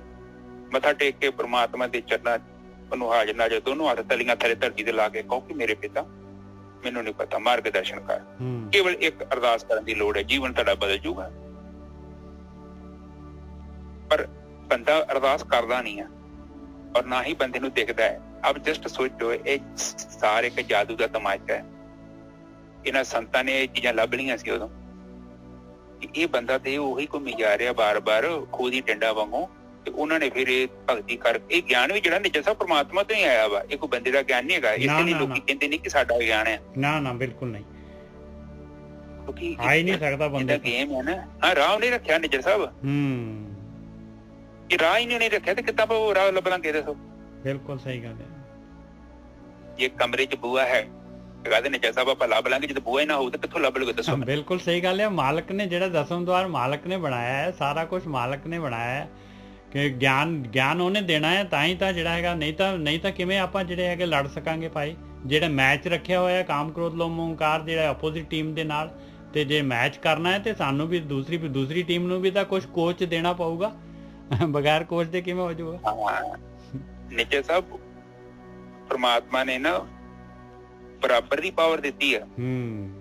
ਜੇ ਅਸੀਂ ਦੇਵਤੇ ਵੀ ਬਣ ਸਕਦੇ ਹਾਂ ਤੇ ਰਾਖਸ਼ ਵੀ ਬਣ ਸਕਦੇ ਹਾਂ। ਬਿਲਕੁਲ ਸਹੀ ਗੱਲ ਹੈ। ਬਿਲਕੁਲ ਸਹੀ ਗੱਲ ਹੈ। ਕੁਦਰਤੀ ਹੁਣ ਮੰਨ ਲਓ ਬੱਤੀ ਆਉਂਦੀ ਆ ਭਾਗੜਾ ਡੈਮ ਤੋਂ, ਤੇ ਬੱਤੀ ਆ, ਭਾਵੇਂ ਤੁਸੀਂ ਹੀਟਰ ਚਲਾ ਲਓ ਤੇ ਭਾਵੇਂ ਤੁਸੀਂ ਏਸੀ ਚਲਾ ਲਓ। ਬੱਤੀ ਥੋੜੀ ਮਨਾ ਕਰਦੀ ਹੈ ਕਿ ਨਾ ਛੱਡ। ਬਿਲਕੁਲ ਸਹੀ। ਹਾਂਜੀ ਨਿੱਜਰ ਸਾਹਿਬ ਅੱਗੇ ਚੱਲੀਏ। ਤੇ ਇਹਦੇ ਵਿੱਚ ਕਹਿ ਰਹੇ ਮਹਾਰਾਜ ਬਈ ਸਾਰੇ ਰਿਸ਼ਤੇਦਾਰ ਜਿਹੜੇ ਮਾਲਕ ਨੇ ਦਿੱਤੇ ਹੋਏ ਆ, ਸਾਰਿਆਂ ਨੂੰ ਪਾਲਣ ਵਾਲਾ, ਸਭ ਤੋਂ ਉੱਪਰ ਸੁਪਰੀਮ ਜਿਹੜਾ ਹੈਗਾ ਉਹ ਮਾਲਕ ਪਰਮਾਤਮਾ ਹੈਗਾ। ਬਸ ਸਾਰਿਆਂ ਦੀ ਪਾਲਣਾ ਉਹ ਮਾਲਕ ਪਰਮਾਤਮਾ ਕਰ ਰਿਹਾ ਹੈ। ਹੁਣ 16ਵਾਂ ਜਿਹੜਾ ਹੈਗਾ ਸ਼ਲੋਕ, ਅਨਿਤਯ ਵਿਤੰਗ ਅਨਿਤਯ ਚਿੰਤੰ ਅਨਿਤਯ ਆਸਾ ਬਹੁਵਿਧ ਪ੍ਰਕਾਰੰ। ਵਿੱਤ ਕਹਿੰਦੇ ਆ ਧਨ ਦੌਲਤ, ਅਨਿਤਯ ਕਹਿੰਦੇ ਆ ਜਿਹੜਾ ਹਮੇਸ਼ਾ ਨਹੀਂ ਰਹਿਣ ਵਾਲਾ, ਹਮੇਸ਼ਾ ਨਿਤ ਨਹੀਂ ਰਹਿਣ ਵਾਲਾ। ਕਹਿੰਦੇ ਇਨਸਾਨ ਜਿਹੜਾ ਹੈਗਾ ਅਨਿਤਯ ਵਿਤੰਗ, ਧਨ ਦੌਲਤ ਜਿਹੜਾ ਹੈਗਾ ਉਹਦੀ ਜਿਹੜੀ ਹੈਗੀ ਜਿਹੜਾ ਹਮੇਸ਼ਾ ਨਹੀਂ ਰਹਿਣ ਵਾਲੀ। ਅਨਿਤ ਚਿੰਤਨ, ਉਹਦੀ ਚਿੰਤਾ ਕਰਦਾ ਹੈ ਹਮੇਸ਼ਾ। ਅਨਿਤ ਆਸਾ, ਉਹਦੀਆਂ ਧਨ ਦੌਲਤ ਦੀਆਂ ਆਸਾਂ ਲਾ ਕੇ ਬੈਠਦਾ ਹੈ। ਇੰਨੀਆਂ ਆਸਾਂ ਗਿਣੀਆਂ ਨਹੀਂ ਜਾਂਦੀਆਂ ਉਹਦੀਆਂ। ਬਹੁਵਿਧ ਪ੍ਰਕਾਰ, ਅਨੇਕਾਂ ਤਰੀਕੇ ਦੇ ਨਾਲ ਜਿਹੜੀ ਚੀਜ਼ ਜਿਹੜੀ ਹੈਗੀ ਆ ਇਹ ਰਹਿਣ ਵਾਲੀ ਨਹੀਂ, ਇਹਨੂੰ ਛੱਡ ਕੇ ਜਾਣ ਵਾਲੀ ਆ। ਨਿਤ ਨਹੀਂ ਰਹਿਣ ਵਾਲੀ ਚੀਜ਼ ਉਹਦੇ ਪਿੱਛੇ ਜਿਹੜਾ ਹੈਗਾ ਬਸ ਕੌਡੀ ਦੇ ਪਿੱਛੇ ਜਿਹੜਾ ਹੈਗਾ ਲੱਗਿਆ ਹੋਇਆ ਹੈ ਭਾਈ। ਇਸ ਤਰੀਕੇ ਦੇ ਨਾਲ ਜਿਹੜਾ ਹੈਗਾ ਇਹ ਜਿਹੜਾ ਜੋ ਚੋਗਾ ਖਿਲਾਰਿਆ ਮਾਲਕ ਨੇ, ਜੋ ਸਵਾਦ ਖਿਲਾਰੇ ਹੋਏ ਆ ਉਹਦੇ ਵਿੱਚ ਪੈ ਕੇ ਆਪਣਾ ਜਨਮ ਹਾਰ ਦਿੰਦਾ ਹੈ। ਅਨੇਕ ਵਿਤੰਗ ਅਨਿਤਯ ਚਿੰਤਨ, ਹਮੇਸ਼ਾ ਚਿੰਤਾ ਉਸੇ ਦੀ ਹੁੰਦੀ ਹੈ। ਆ ਕੀ ਹੋ ਗਿਆ ਜੀ ਹਰਿੰਦਰ ਸਿੰਘ ਜੀ? ਤੁਸੀਂ ਪਹਿਲਾਂ ਵੀ ਦੋ ਬਾਰ-ਬਾਰ ਤੁਹਾਡੇ ਵੱਲੋਂ ਆ ਜਾਂਦਾ ਹੈ। ਇਹ ਪਤਾ ਨਹੀਂ ਰੋਜ਼ ਜਿਹੜਾ ਹੈਗਾ ਨਾ ਇੱਕ ਵਾਰੀ ਜ਼ਰੂਰ ਜਿਹੜੇ ਹੈਗੇ ਮਾਈਕ ਖੋਲ ਦਿੰਦੇ ਆਪਣਾ। ਹਰਿੰਦਰ ਸਿੰਘ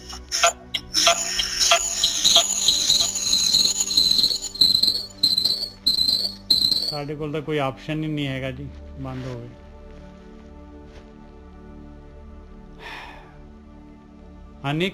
ਅਨਿਤਯ ਵਿਤੰਗ ਅਨਿਤਯ ਚਿੰਤਨ ਅਨਿਤਯ ਆਸਾ ਬਹੁਵਿਧ ਪ੍ਰਕਾਰੰ। ਕਹਿੰਦੇ ਇੰਨੀ ਦੇਖ ਲਓ ਜਿਹੜੀ ਚੀਜ਼ ਨਿਤ ਨਹੀਂ ਰਹਿਣ ਵਾਲੀ ਉਹਦੀ ਚਿੰਤਾ ਹੈਗੀ, ਉਹਦੀਆਂ ਹੀ ਆਸਾਂ ਹੈਗੀਆਂ, ਔਰ ਅਨੇਕਾਂ ਪ੍ਰਕਾਰ ਦੇ ਨਾਲ ਜਿਹੜਾ ਹੈਗਾ ਇੰਨੇ ਉਹਦੇ ਵਿਉਂਤਾ ਬਣਾਈ ਜਾਂਦਾ ਇਨਸਾਨ। ਅਨਿਤਯ ਹੇਤੰ, ਉਸੇ ਨਾਲ ਪਿਆਰ ਹੈਗਾ। ਅਹੰਗ ਬੰਧੰ, ਬਸ ਫਿਰ ਵੀ ਆ ਮੇਰਾ ਘਰ ਆ, ਮੇਰੀ ਕਾਰ ਆ, ਮੇਰਾ ਫਲਾਨਾ ਆ, ਮੇਰੀ ਧਨ ਆ, ਇੰਨਾ ਮੈਂ ਅਮੀਰ ਹੈਗਾ, ਮੇਰੀ ਜ਼ਮੀਨ ਹੈਗੀ। ਅਹੰਗ ਬੰਧਨ ਬਣ ਗਿਆ ਬਈ ਹਉਮੈ ਦੇ ਵਿੱਚ, ਪੂਰਾ ਬੰਧਨਾਂ ਦੇ ਵਿੱਚ ਬੰਨ ਲਿਆ ਮਾਇਆ ਨੇ। ਪਰਮ ਮਾਇਆ, ਮਾਇਆ ਹੈਗੀ ਪਰਮ, ਧੋਖਾ ਹੈਗਾ। ਮਲਨੰ, ਬਸ ਹੋ ਗਿਆ ਮਲੀਨ, ਇਸੇ ਚੋਂ ਜਿਹੜਾ ਹੈਗਾ ਮੈਲ ਆ ਕੇ ਇਕੱਠੀ ਹੋ ਗਈ। ਵਿਕਾਰੰ, ਇਹ ਵਿਸ਼ੇ ਵਿਕਾਰਾਂ ਦੇ ਵਿੱਚ ਜਿਹੜਾ ਹੈਗਾ ਇਨਸਾਨ ਸਵਾਦਾਂ ਦੇ ਵਿੱਚ ਪੈ ਗਿਆ। ਅਨਿਤਯ ਹੇਤੰ ਅਹੰਗ ਬੰਧੰ ਪਰਮ ਮਾਇਆ ਮਲਨੰ ਵਿਕਾਰੰ। ਫਿਰੰਤ, ਫਿਰ ਕੀ ਹੁੰਦਾ ਹੈ?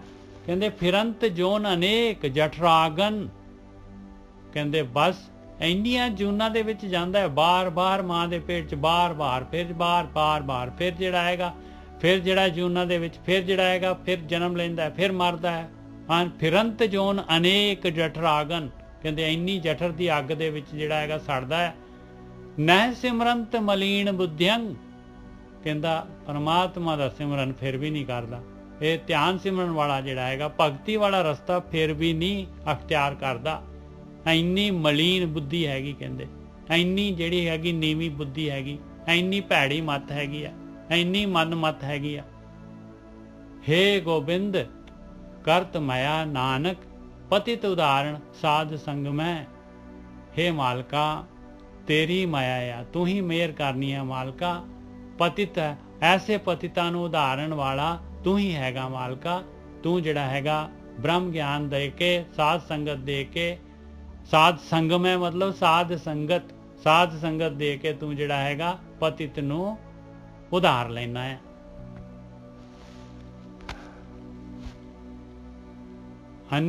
ਅਨਿਤਯ ਵਿਤੰਗ ਅਨਿਤਯ ਚਿੰਤਨ ਅਨਿਤਯ ਆਸਾ ਬਹੁਵਿਧ ਪ੍ਰਕਾਰੰ। ਕਹਿੰਦੇ ਬਸ ਬਾਹਰੀ ਧਨ ਦੌਲਤ ਜਿਹੜੀ ਹੈਗੀ, ਵਿੱਤ ਦੀ ਜਿਹੜੀ ਹੈਗੀ, ਇਹਦੀ ਜਿਹੜੀ ਨਿਤ ਨਹੀਂ ਰਹਿਣ ਵਾਲਾ ਜਿਹੜਾ ਨਾਸਵਾਨ ਪਦਾਰਥ ਜਿਹੜੇ ਹੈਗੇ ਉਹਨਾਂ ਦੀ ਚਿੰਤਾ, ਉਹਨਾਂ ਦੀ ਆਸ ਅਨੇਕਾਂ ਤਰੀਕੇ ਦੇ ਨਾਲ, ਔਰ ਉਹਨਾਂ ਦੇ ਨਾਲ ਹੀ ਪਿਆਰ। ਅਨਿਤਯ ਹੇਤੰ ਅਹੰਗ ਬੰਧਨ, ਬਸ ਉਹ ਬਣ ਗਿਆ ਫਿਰ ਜਿਹੜਾ ਹੈਗਾ ਹਉਮੈ ਦੇ ਬੰਧਨਾਂ ਦੇ ਵਿੱਚ। ਭਰਮ ਮਾਇਆ, ਮਾਇਆ ਨੇ ਬੰਨ ਲਿਆ, ਧੋਖਾ ਟਰੈਪ ਇਹ ਭਰਮ। ਮਲਨੰ ਵਿਕਾਰੰ, ਔਰ ਮਲੀਨ ਹੋ ਜਾਂਦਾ ਹੈ ਵਿਕਾਰਾਂ ਦੇ ਵਿੱਚ, ਵਿਸ਼ੇ ਵਿਕਾਰਾਂ ਦੇ ਵਿੱਚ। ਹਾਂਜੀ ਵੀ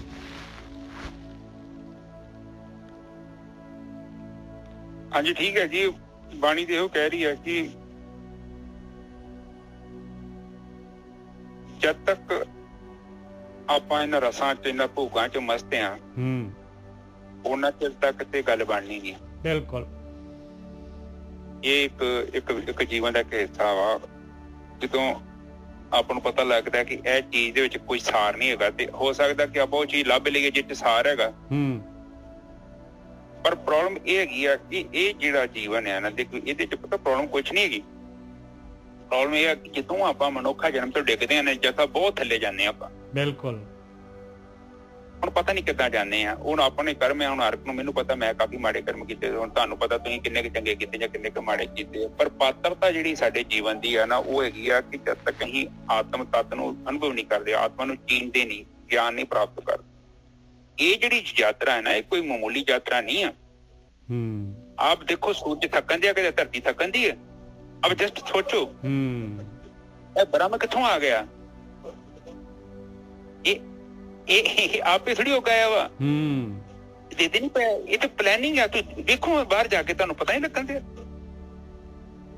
ਗ੍ਰੰਥਾਂ ਚ ਕਾਉ ਇੰਨਾ ਰੌਲਾ ਪਾਤਾ ਉਹਨਾਂ ਨੇ ਕਿ ਮੁਕਤੀ ਪ੍ਰਾਪਤ ਕਰਨੀ ਹੈ, ਤੂੰ ਫਸਿਆ ਹੋਇਆ। ਆਹ ਜਿਹੜਾ ਗਰਭ ਦੇ ਵਿੱਚ ਆਉਣ ਦਾ ਮਤਲਬ ਕਿ ਜਠਰਾਗਨੀ ਦਾ ਮਤਲਬ ਇਹੋ ਹੀ ਆ ਕਿ ਇੱਥੇ ਤੈਨੂੰ ਬਾਰ-ਬਾਰ ਜੰਮਣ ਮਰਨ ਦੀ ਪੀੜੇ ਚ ਲੰਘਣਾ ਪੈ ਰਿਹਾ। ਔਰ ਕਈ ਜਨਮ ਹੈ ਕੀਟ ਪਤੰਗਾ, ਪਤਾ ਨਹੀਂ ਮੈਂ ਕਈ ਵਾਰੀ ਕੀਟ ਪਤੰਗਾ ਕਈ ਬਣਦਾ ਹੈ ਜੀਵ। ਔਰ ਜੀਵ ਨੇ ਇਸੇ ਤਰ੍ਹਾਂ ਹੀ ਗਤੀ ਕਰਨੀ ਹੈ, ਕਿਉਂਕਿ ਜੀਵ ਦੇਖੋ ਜਿੱਦਾਂ ਦਾ ਆਪਾਂ ਕਰਮ ਕਰਦੇ ਆ ਨਾ, ਉਹ ਚੀਜ਼ ਉਸੇ ਕਿਸਮ ਦਾ ਚਿੱਤ ਆਪਾਂ ਨਾਲ ਲੈ ਕੇ ਜਾਂਦੇ ਹਾਂ। ਔਰ ਜਿੱਦਾਂ ਦਾ ਚਿੱਤ ਹੈਗਾ ਉਦਾਂ ਦਾ ਹੀ ਸਾਡਾ ਕਾਰਨ ਸਰੀਰ ਹੈ, ਉਦਾਂ ਦੇ ਹੀ ਜਨਮ ਮਿਲਣਗੇ। ਇਹ ਆਪ ਜਸਟ ਸੋਚੋ, ਆਪ ਜੀ ਦੇ ਘਰ 3 ਬੱਚੇ ਆ ਨਾ, 3 ਬੱਚੇ ਵੱਖੋ ਵੱਖ ਹੋਣਗੇ। ਜਦੋਂ ਮਾਂ ਪਿਓ ਸੇਮ ਨੇ, ਸੇਮ ਹੀ ਕੁੱਖ ਚੋਂ ਪੈਦਾ ਹੋਏ ਨੇ, ਇਹਦੇ ਬਾਵਜੂਦ ਵੀ ਉਹਨਾਂ ਦੀ ਸੋਚ ਕਿਉਂ ਨਹੀਂ ਰਲਦੀ? ਆਪ ਜਸਟ ਸੋਚਿਆ ਕਿਤੇ? ਕਿਉਂ ਉਹ ਇੱਕਦਮ ਵੱਖਰੇ ਵੱਖਰੇ ਕਿਉਂ ਨੇ? ਕਿਉਂ ਉਹਨਾਂ ਦੀ ਸੋਚ ਦਾ ਤਰੀਕਾ ਵੱਖਰਾ ਹੈ? ਔਰ ਵੇਖੋ ਉਹ 3 ਬੱਚੇ ਹੋਣਗੇ, 4 ਬੱਚੇ ਹੋਣਗੇ, ਫਿਰ 10 ਬੱਚੇ ਹੋਣਗੇ, ਵੱਖੋ ਵੱਖ ਦਿਸ਼ਾਵਾਂ 'ਚ ਜਾਣਗੇ। ਜਿੱਥੇ ਜਾਣਨਾ ਵਾ, ਜਿੱਥੇ ਆਲਰੇਡੀ ਉਹਨਾਂ ਦੇ ਪ੍ਰੋਗਰਾਮ ਹੈਗੇ ਆ ਨਿੱਜਾ ਸਾਹਿਬ, ਕਿਉਂਕਿ ਉਹਨਾਂ ਦੇ ਨਾਲ ਲੈਣਾ ਦੇਣਾ ਵਾ। ਆਪ ਵੇਖੋ 25-30 ਬੰਦੇ ਤੁਹਾਡੇ ਜੀਵਨ ਦੇ ਵਿੱਚ ਜਿਨ੍ਹਾਂ ਦੇ ਨਾਲ ਤੁਸੀਂ ਡੀਲਿੰਗ ਕਰ ਰਹੇ ਜੋ, ਉਹਦੇ ਵਿੱਚ ਤੁਸੀਂ ਘੁੰਮੋਗੇ, ਤੁਹਾਡਾ ਉਹੀ ਸਰਕਲ ਹੈ ਸਾਰੀ ਦੁਨੀਆ ਨੂੰ। ਪਰ ਲੈਣਾ ਦੇਣਾ ਜਿਹੜਾ ਸਾਡਾ ਖਾਸ ਕਰਕੇ ਚੱਲਣਾ ਉਹਨਾਂ ਬੰਦਿਆਂ ਦੇ ਵਿੱਚ ਹੀ ਚੱਲਣਾ। ਸੋ ਨਿੱਜਾ ਸਾਹਿਬ ਹਾਂਜੀ ਅੱਗੇ ਚਲੀ। ਹਾਂਜੀ ਭਾਈ ਕਹਿੰਦੇ ਇਹਦੇ ਨਾਲ ਜਿਹੜਾ ਹੈਗਾ ਫਿਰੰਤ ਜੋਨ ਅਨੇਕ ਜਠਰਾਗਨ ਨਹਿ ਸਿਮਰੰਤ ਮਲੀਨ ਬੁੱਧਿਅੰਗ। ਕਹਿੰਦੇ ਮਲੀਨ ਬੁੱਧੀ ਦੇ ਨਾਲ ਫਿਰ ਧਿਆਨ ਸਿਮਰਨ ਨਹੀਂ ਕਰਦਾ ਇਨਸਾਨ, ਫਿਰ ਅਨੇਕਾਂ ਜੂਨਾਂ ਦੇ ਵਿੱਚ ਜਿਹੜਾ ਹੈਗਾ ਜਠਰਾਗਨ ਦੇ ਵਿੱਚ ਜਨਮ ਮਰਨ ਦੇ ਗੇੜ 'ਚ ਪਿਆ ਰਹਿੰਦਾ ਹੈ। ਤੇ ਹੇ ਗੋਬਿੰਦ ਸਾਹਿਬ ਇਹਦੇ 'ਚ ਪਤਾ ਕੀ ਹੈ, ਮਲੀਨ ਬੁੱਧੀ ਦਾ ਪਤਾ ਕੀ ਹੈ ਕਿ ਹਾਂਜੀ ਜਦੋਂ ਮਨ ਮੈਲਾ ਹੈ ਨਾ ਤੇ ਬੁੱਧੀ ਵੀ ਮਲੀਨ ਹੋ ਜਾਣੀ ਆ। ਹੁਣ ਜਿੱਦਾਂ ਵੇਖੀਏ ਜਿੱਦਾਂ ਦਾ ਮਨ ਆ, ਮਨ ਹੁਣ ਆਪਣੇ ਸੰਸਕਾਰ ਹੀ ਜਿੱਦਾਂ ਦੇ ਹੈਗੇ। ਮਨ ਕੀ ਹੈ? ਸੰਸਕਾਰ ਹੀ ਤੇ ਹੈਗੇ ਸਾਡੇ। ਬਿਲਕੁਲ। ਇੱਕ ਬੰਦਾ ਕਾਲਜ ਜਾ ਕੇ ਉੱਥੇ ਕਿਉਂ ਨਹੀਂ ਉਹ ਸਿੱਖ ਲੈਂਦਾ ਪੜ੍ਹਾਈ ਦੀਆਂ ਗੱਲਾਂ, ਕਿੱਡੀਆਂ ਉੱਚੀਆਂ ਗੱਲਾਂ ਲਿਖੀਆਂ ਹੁੰਦੀਆਂ। ਉਹ ਤੇ ਮਹਾਤਮਾ ਬੁੱਧ ਦੀਆਂ ਕਿਤਾਬਾਂ ਪੜ੍ਹਦਾ ਹੈ, ਗੁਰੂਆਂ ਦੀਆਂ ਕਿਤਾਬਾਂ ਪੜ੍ਹਦਾ ਹੈ, ਸਭ ਕੁਝ ਲਿਖਿਆ ਹੈ। ਇਹਦੇ ਪਰ ਬਾਣੀ ਵੀ ਕਹਿੰਦੀ ਜਾਨਤ ਵੀ ਔਗਣ ਕਰੇ, ਕਿਉਂਕਿ ਉਹਦੇ ਜਿਹੜਾ ਸ਼ੀਸ਼ਾ ਹੈ, ਜਿਹੜਾ ਮਨ ਆ, ਮਨ ਦੇ ਵਿੱਚ ਸਾਰਾ ਤੇ ਗੇਮ ਹੈ। ਔਰ ਜਦੋਂ ਉਹ ਮਨ ਦੇ ਰਾਹੀਂ ਉਹ ਚੀਜ਼ ਆਪਾਂ ਵੇਖਦੇ ਨੇ ਜਦ ਸਭ ਸਾਡੀ ਬੁੱਧੀ ਵੀ ਉਦਾਂ ਦੀ ਹੋ ਜਾਣੀ ਹੈ। ਇਸੇ ਕਰਕੇ ਤੇ ਮਨ ਮੈਲੇ ਤੇ ਸਭ ਕੁਝ ਮੈਲਾ। ਜਦੋਂ ਮਨ ਮੈਲਾ ਹੋ ਗਿਆ, ਤੁਹਾਡੀਆਂ ਅੱਖਾਂ, ਤੁਹਾਡੇ ਕੰਨ, ਉਹ ਪ੍ਰੋਸੈਸਿੰਗ ਹੀ ਮੈਲੀ ਹੋਣੀ ਆ। ਬਿਲਕੁਲ ਸਹੀ ਹੈ ਜੀ। ਉਹ ਇਸੇ ਲਈ ਬਾਣੀ ਕਹਿੰਦੀ ਜੋਗੀ ਦੇ ਅੰਦਰ ਜੋਗੀ ਤੇ ਭੋਗੀ ਦੇ ਅੰਦਰ ਭੋਗੀ। ਬਾਹਰ ਇੰਦਰੀਆਂ ਨਾਲ ਕੋਈ ਫਰਕ ਨਹੀਂ ਪੈਣਾ। ਜੇ ਅੰਦਰ ਭੋਗੀ ਬੈਠਾ ਹੈ ਤੇ ਉਹਨੇ ਭੋਗ ਹੀ ਲੱਭਣੇ ਆ, ਭਾਵੇਂ ਇਹਨੂੰ ਗੁਰਦੁਆਰੇ ਕੀ, ਭਾਵੇਂ ਇਹਨੂੰ ਜਿੱਥੇ ਮਰਜ਼ੀ ਲੈ ਜਾਓ। ਬਹੁਤ ਵਧੀਆ ਜੀ। ਉਹਦੀ ਉਹ ਜਿਹਦੇ ਰਾਹ ਜਿਹੜੇ ਚਿੱਤ ਥਾਣੀ ਵੇਖਣ ਦੇ ਨਾ ਨਿਸ਼ਚਿਤ ਸਾਹਿਬ, ਚਿੱਤ ਨੇ ਚੀਜ਼ ਨੂੰ ਉਹਨੂੰ ਫੜਨਾ ਵਾ ਜਿਹੜੀ ਉਹਦੇ ਅੰਦਰ ਹੈਗੀ ਆ। ਆਪ ਜਸਟ ਸੋਚੋ, ਇੱਕ ਪੈਲੀ 'ਚ ਨਿੱਜਾ ਸਾਹਿਬ ਦੁਨੀਆ ਭਰ ਦਾ ਘਾਹ ਵਾ, ਉਹਦੇ ਘਾਹ ਦੇ ਬੀਜ ਆ। ਤੁਹਾਡੀ ਫਸਲ ਉਗੂਗੀ ਪਹਿਲਾਂ ਕਿ ਘਾਹ ਉਗੂਗਾ? ਘਾਹ ਤਾਂ ਉਗੂਗਾ ਪਹਿਲਾਂ। ਹਾਂ, ਔਰ ਇੱਕ ਘਾਹ ਵੀ ਏਦਾਂ ਦਾ ਵਾ ਕਿ ਉਹ ਜੰਗਲੀ ਘਾਹ ਵਾ, ਉਹਨੂੰ ਪਾਣੀ ਦੀ ਲੋੜ ਹੀ ਨਹੀਂ, ਆਪੇ ਹੀ ਉੱਗ ਜਾਂਦਾ। ਹਾਂ, ਇਸੇ ਤਰ੍ਹਾਂ ਔਗਣ ਨੇ, ਔਗਣ ਤੇ ਉੱਤੇ ਚੜਨਾ ਔਖਾ ਵਾ, ਥੱਲੇ ਉਤਰਨਾ ਥੋੜੀ ਜ਼ੋਰ ਲੱਗਦਾ ਵਾ। ਉਹ ਤੇ ਔਗਣ ਤੇ ਤੁਹਾਨੂੰ ਖਿੱਚੀ ਜਾਂਦੇ ਆ। ਨਾ ਵੀ ਕਰੋਗੇ ਕੀ ਕਰੋਗੇ? ਉਹਨੇ ਤੁਹਾਡਾ ਜੀਵਨ ਲੈ ਜਾਣਾ ਸਾਰਾ। ਤਾਂ ਹੀ ਤੇ ਬਾਣੀ ਮਨਾ ਕਰਦੀ ਹੈ। ਬਾਣੀ 'ਚ ਇਸ ਕਰਕੇ ਕਿਉਂ ਮਨਾ ਕਰਦੇ? ਉਹ ਤੁਹਾਨੂੰ ਕਿਉਂ ਨਹੀਂ ਕਹਿੰਦੇ ਘਰ ਬਾਰ ਬਣਾ ਲਓ, ਕੋਠੀਆਂ ਬਣਾ ਲਓ? ਉਹ ਕਹਿੰਦੇ ਅਵਰ ਕਾਜ ਤੇਰੇ ਕਿਤੇ ਨਾ ਕਾਮ, ਮਿਲ ਸਾਧ ਸੰਗਤ ਭਜ ਕੇਵਲ ਨਾਮ। ਕਿਉਂਕਿ ਸਾਧ ਸੰਗਤ ਕਰੇਗਾ ਤੈਨੂੰ ਗਿਆਨ ਹੋਊਗਾ। ਤੂੰ ਫਸਿਆ ਆਇਆ ਵਾ, ਤੇਰੀ ਜ਼ਿੰਦਗੀ ਇੱਕ ਖੂਹ ਦੀ ਟਿੰਡ 'ਚ ਫਸੀ ਆ ਤੇ ਤੇਰੀ ਖਿੜਕੀ ਫਸੀ ਹੋਈ ਆ, ਪਰ ਤੈਨੂੰ ਪਤਾ ਨਹੀਂ ਆ।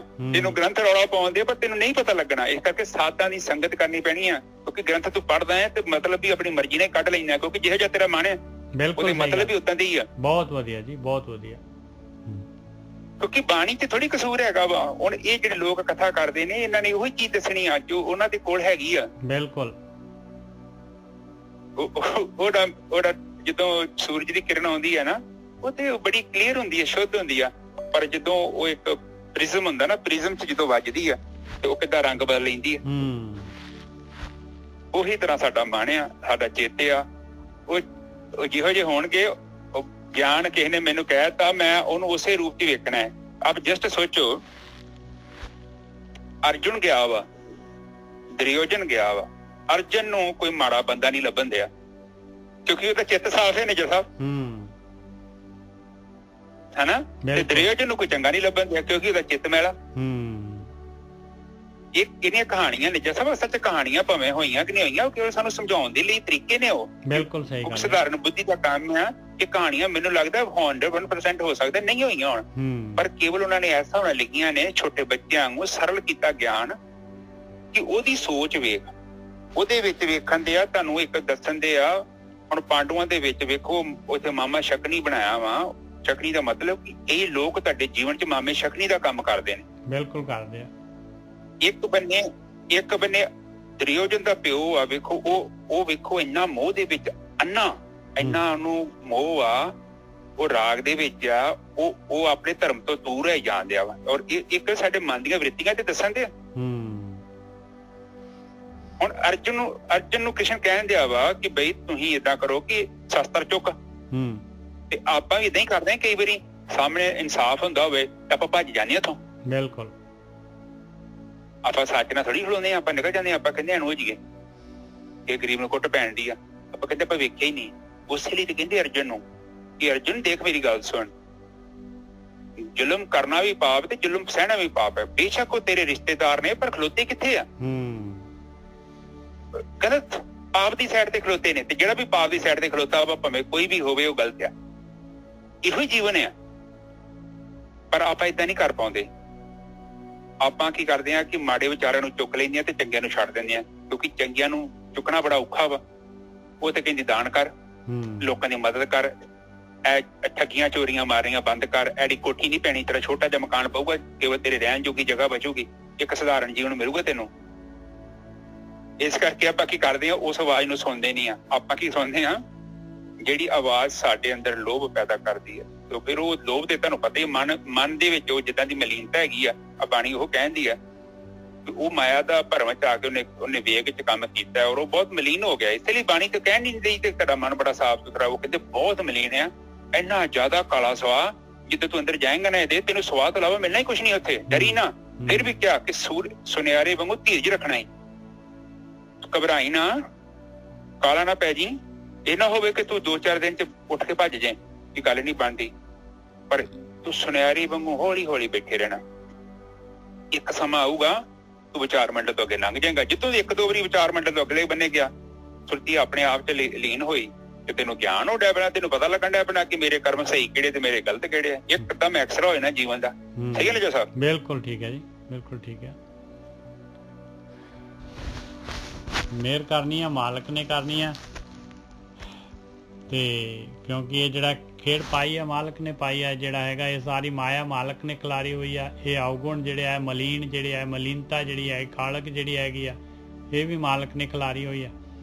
ਔਰ ਉਹ ਜਿਹੜਾ ਹੈਗਾ ਸਾਧ ਸੰਗਤ ਦੇ ਵਿੱਚ ਜਿਹੜਾ ਹੈਗਾ ਪਤਿਤ ਨੂੰ ਉਧਾਰ ਦਿੰਦਾ ਹੈ ਮਾਲਕ ਪਰਮਾਤਮਾ, ਮਿਹਰ ਕਰ ਦਿੰਦਾ ਹੈ। ਜਿਹੜਾ ਇਨਸਾਨ ਜਿਹੜਾ ਹੈਗਾ ਉਧਰਨਾ ਚਾਹੁੰਦਾ ਹੈ, ਹੇ ਗੋਬਿੰਦ ਕਰਤ ਮਾਇਆ ਨਾਨਕ ਪਤਿਤ ਉਦਾਹਰਣ ਸਾਧ ਸੰਗਮੈ। ਇਸ ਤਰੀਕੇ ਦੇ ਨਾਲ ਪਤਿਤ ਨੂੰ ਉਧਾਰ ਲੈਂਦਾ ਹੈ ਮਾਲਕ ਪਰਮਾਤਮਾ। ਹਾਂ ਨਿੱਜਰ ਸਾਹਿਬ, ਹਾਂਜੀ ਹਾਂਜੀ, ਏਦਾਂ ਰੱਬ ਤੇਥੋਂ ਵੱਖ ਨਹੀਂ, ਤੇਰੀ ਵੇਖਣ ਵਾਲੀ ਅੱਖ ਨਹੀਂ। ਬਿਲਕੁਲ। ਰੱਬ ਵੱਖ ਕਿੱਥੇ ਆ? ਰੱਬ ਜੀ ਤੇ ਸਾਰੀ ਗੇਮ ਹੈ। ਬਿਲਕੁਲ।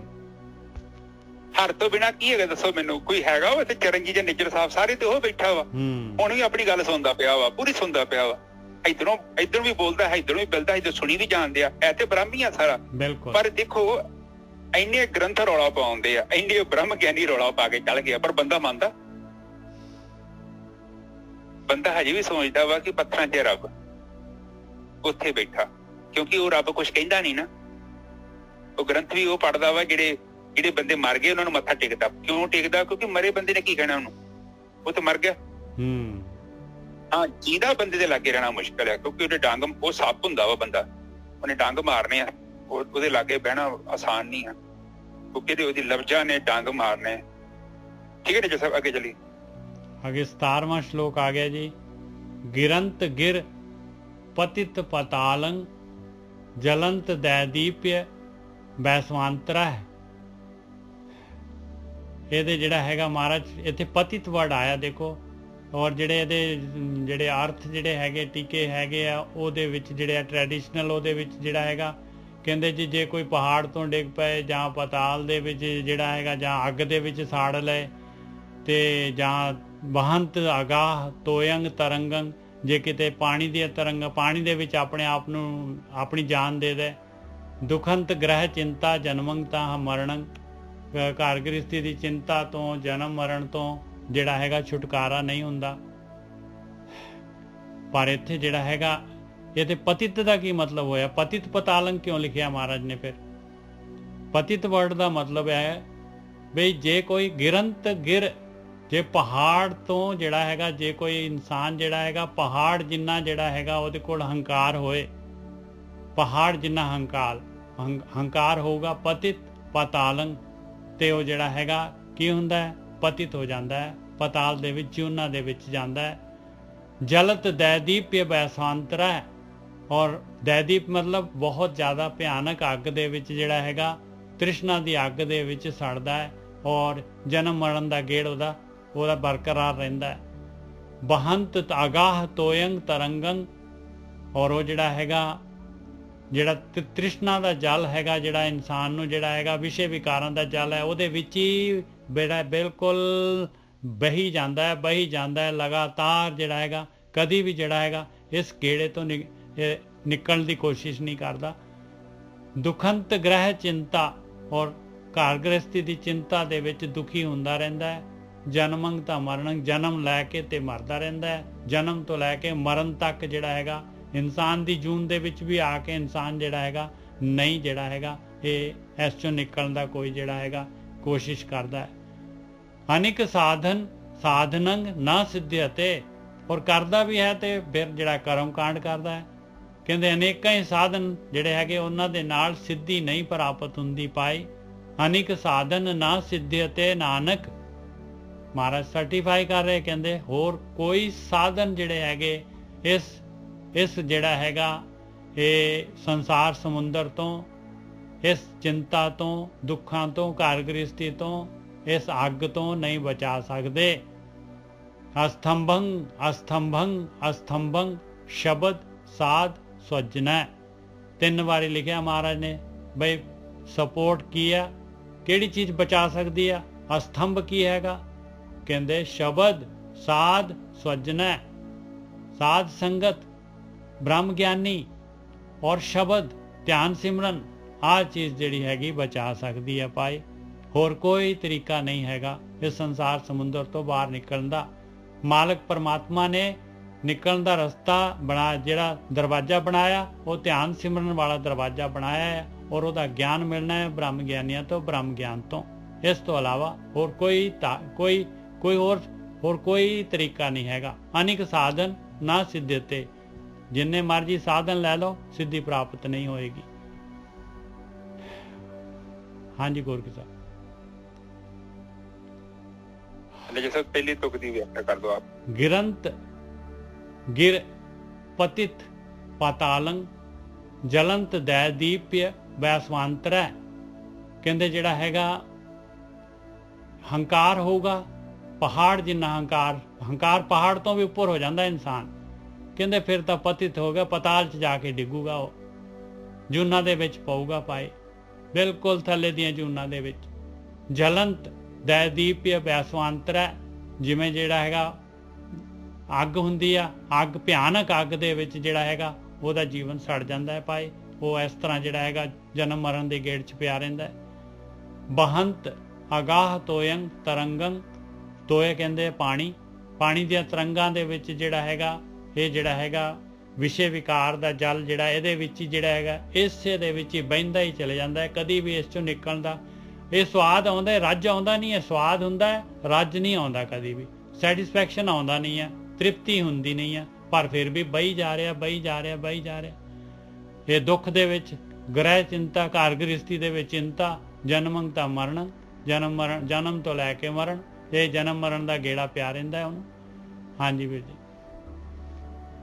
ਹਾਂਜੀ ਠੀਕ ਹੈ ਜੀ। ਸਾਧ ਸੰਗਤ ਜੀ, ਇੱਥੇ ਪਤਾ ਕੀ ਹੈ, ਬਾਣੀ ਪਤਾ ਕੀ ਕਹਿੰਦੀ ਹੈ ਕਿ ਜਿੱਦਾਂ ਇੱਕ ਕੁੱਤਾ ਨਹੀਂ ਹੁੰਦਾ, ਉਹ ਹੱਡੀ ਖਾਂਦਾ, ਉਹ ਹੱਡੀ ਦੇ ਵਿੱਚ ਨਿਕਲਦਾ ਕੁਛ ਨਹੀਂ ਹੈ, ਉਹ ਕੇਵਲ ਉਹਦੇ ਮੂੰਹ ਦਾ ਹੀ ਲਹੂ ਆ। ਬਿਲਕੁਲ।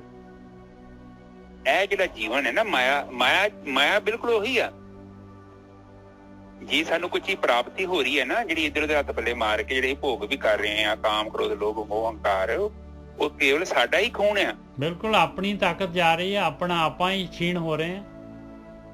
ਹਾਂ, ਪਰ ਜਦੋਂ ਤੁਸੀਂ ਇਹ ਮਨ ਬੁੱਧੀ ਚਿੱਤ ਤੋਂ ਅੱਗੇ ਜਾ ਕੇ ਬਹਿ ਗਏ ਨਾ, ਸਵੈ ਵਿੱਚ ਅਸਤ ਹੋ ਗਏ। ਸਵੈ ਅਸਤ ਦਾ ਮਤਲਬ ਸੂਰਜ ਅਸਤ ਹੋ ਜਾਣਾ, ਸੂਰਜ ਛੁਪ ਗਿਆ, ਬੂੰਦ ਸਾਗਰ ਚਲ ਗਈ, ਜੋਤੀ ਜੋਤ ਚ ਰਲ ਗਈ, ਜੋ ਵੀ ਕਾਰਜ ਕਰਨਾ ਸੀ ਮੈਂ ਭਾਅ ਖਤਮ ਹੋ ਗਿਆ। ਉਹ ਬੜੀ ਆਨੰਦਮਈ ਅਵਸਥਾ ਹੈ, ਬਹੁਤ ਉੱਚੀ ਅਵਸਥਾ, ਉੱਥੇ ਬ੍ਰਹਮ ਹੀ ਰਹਿ ਜਾਣਾ।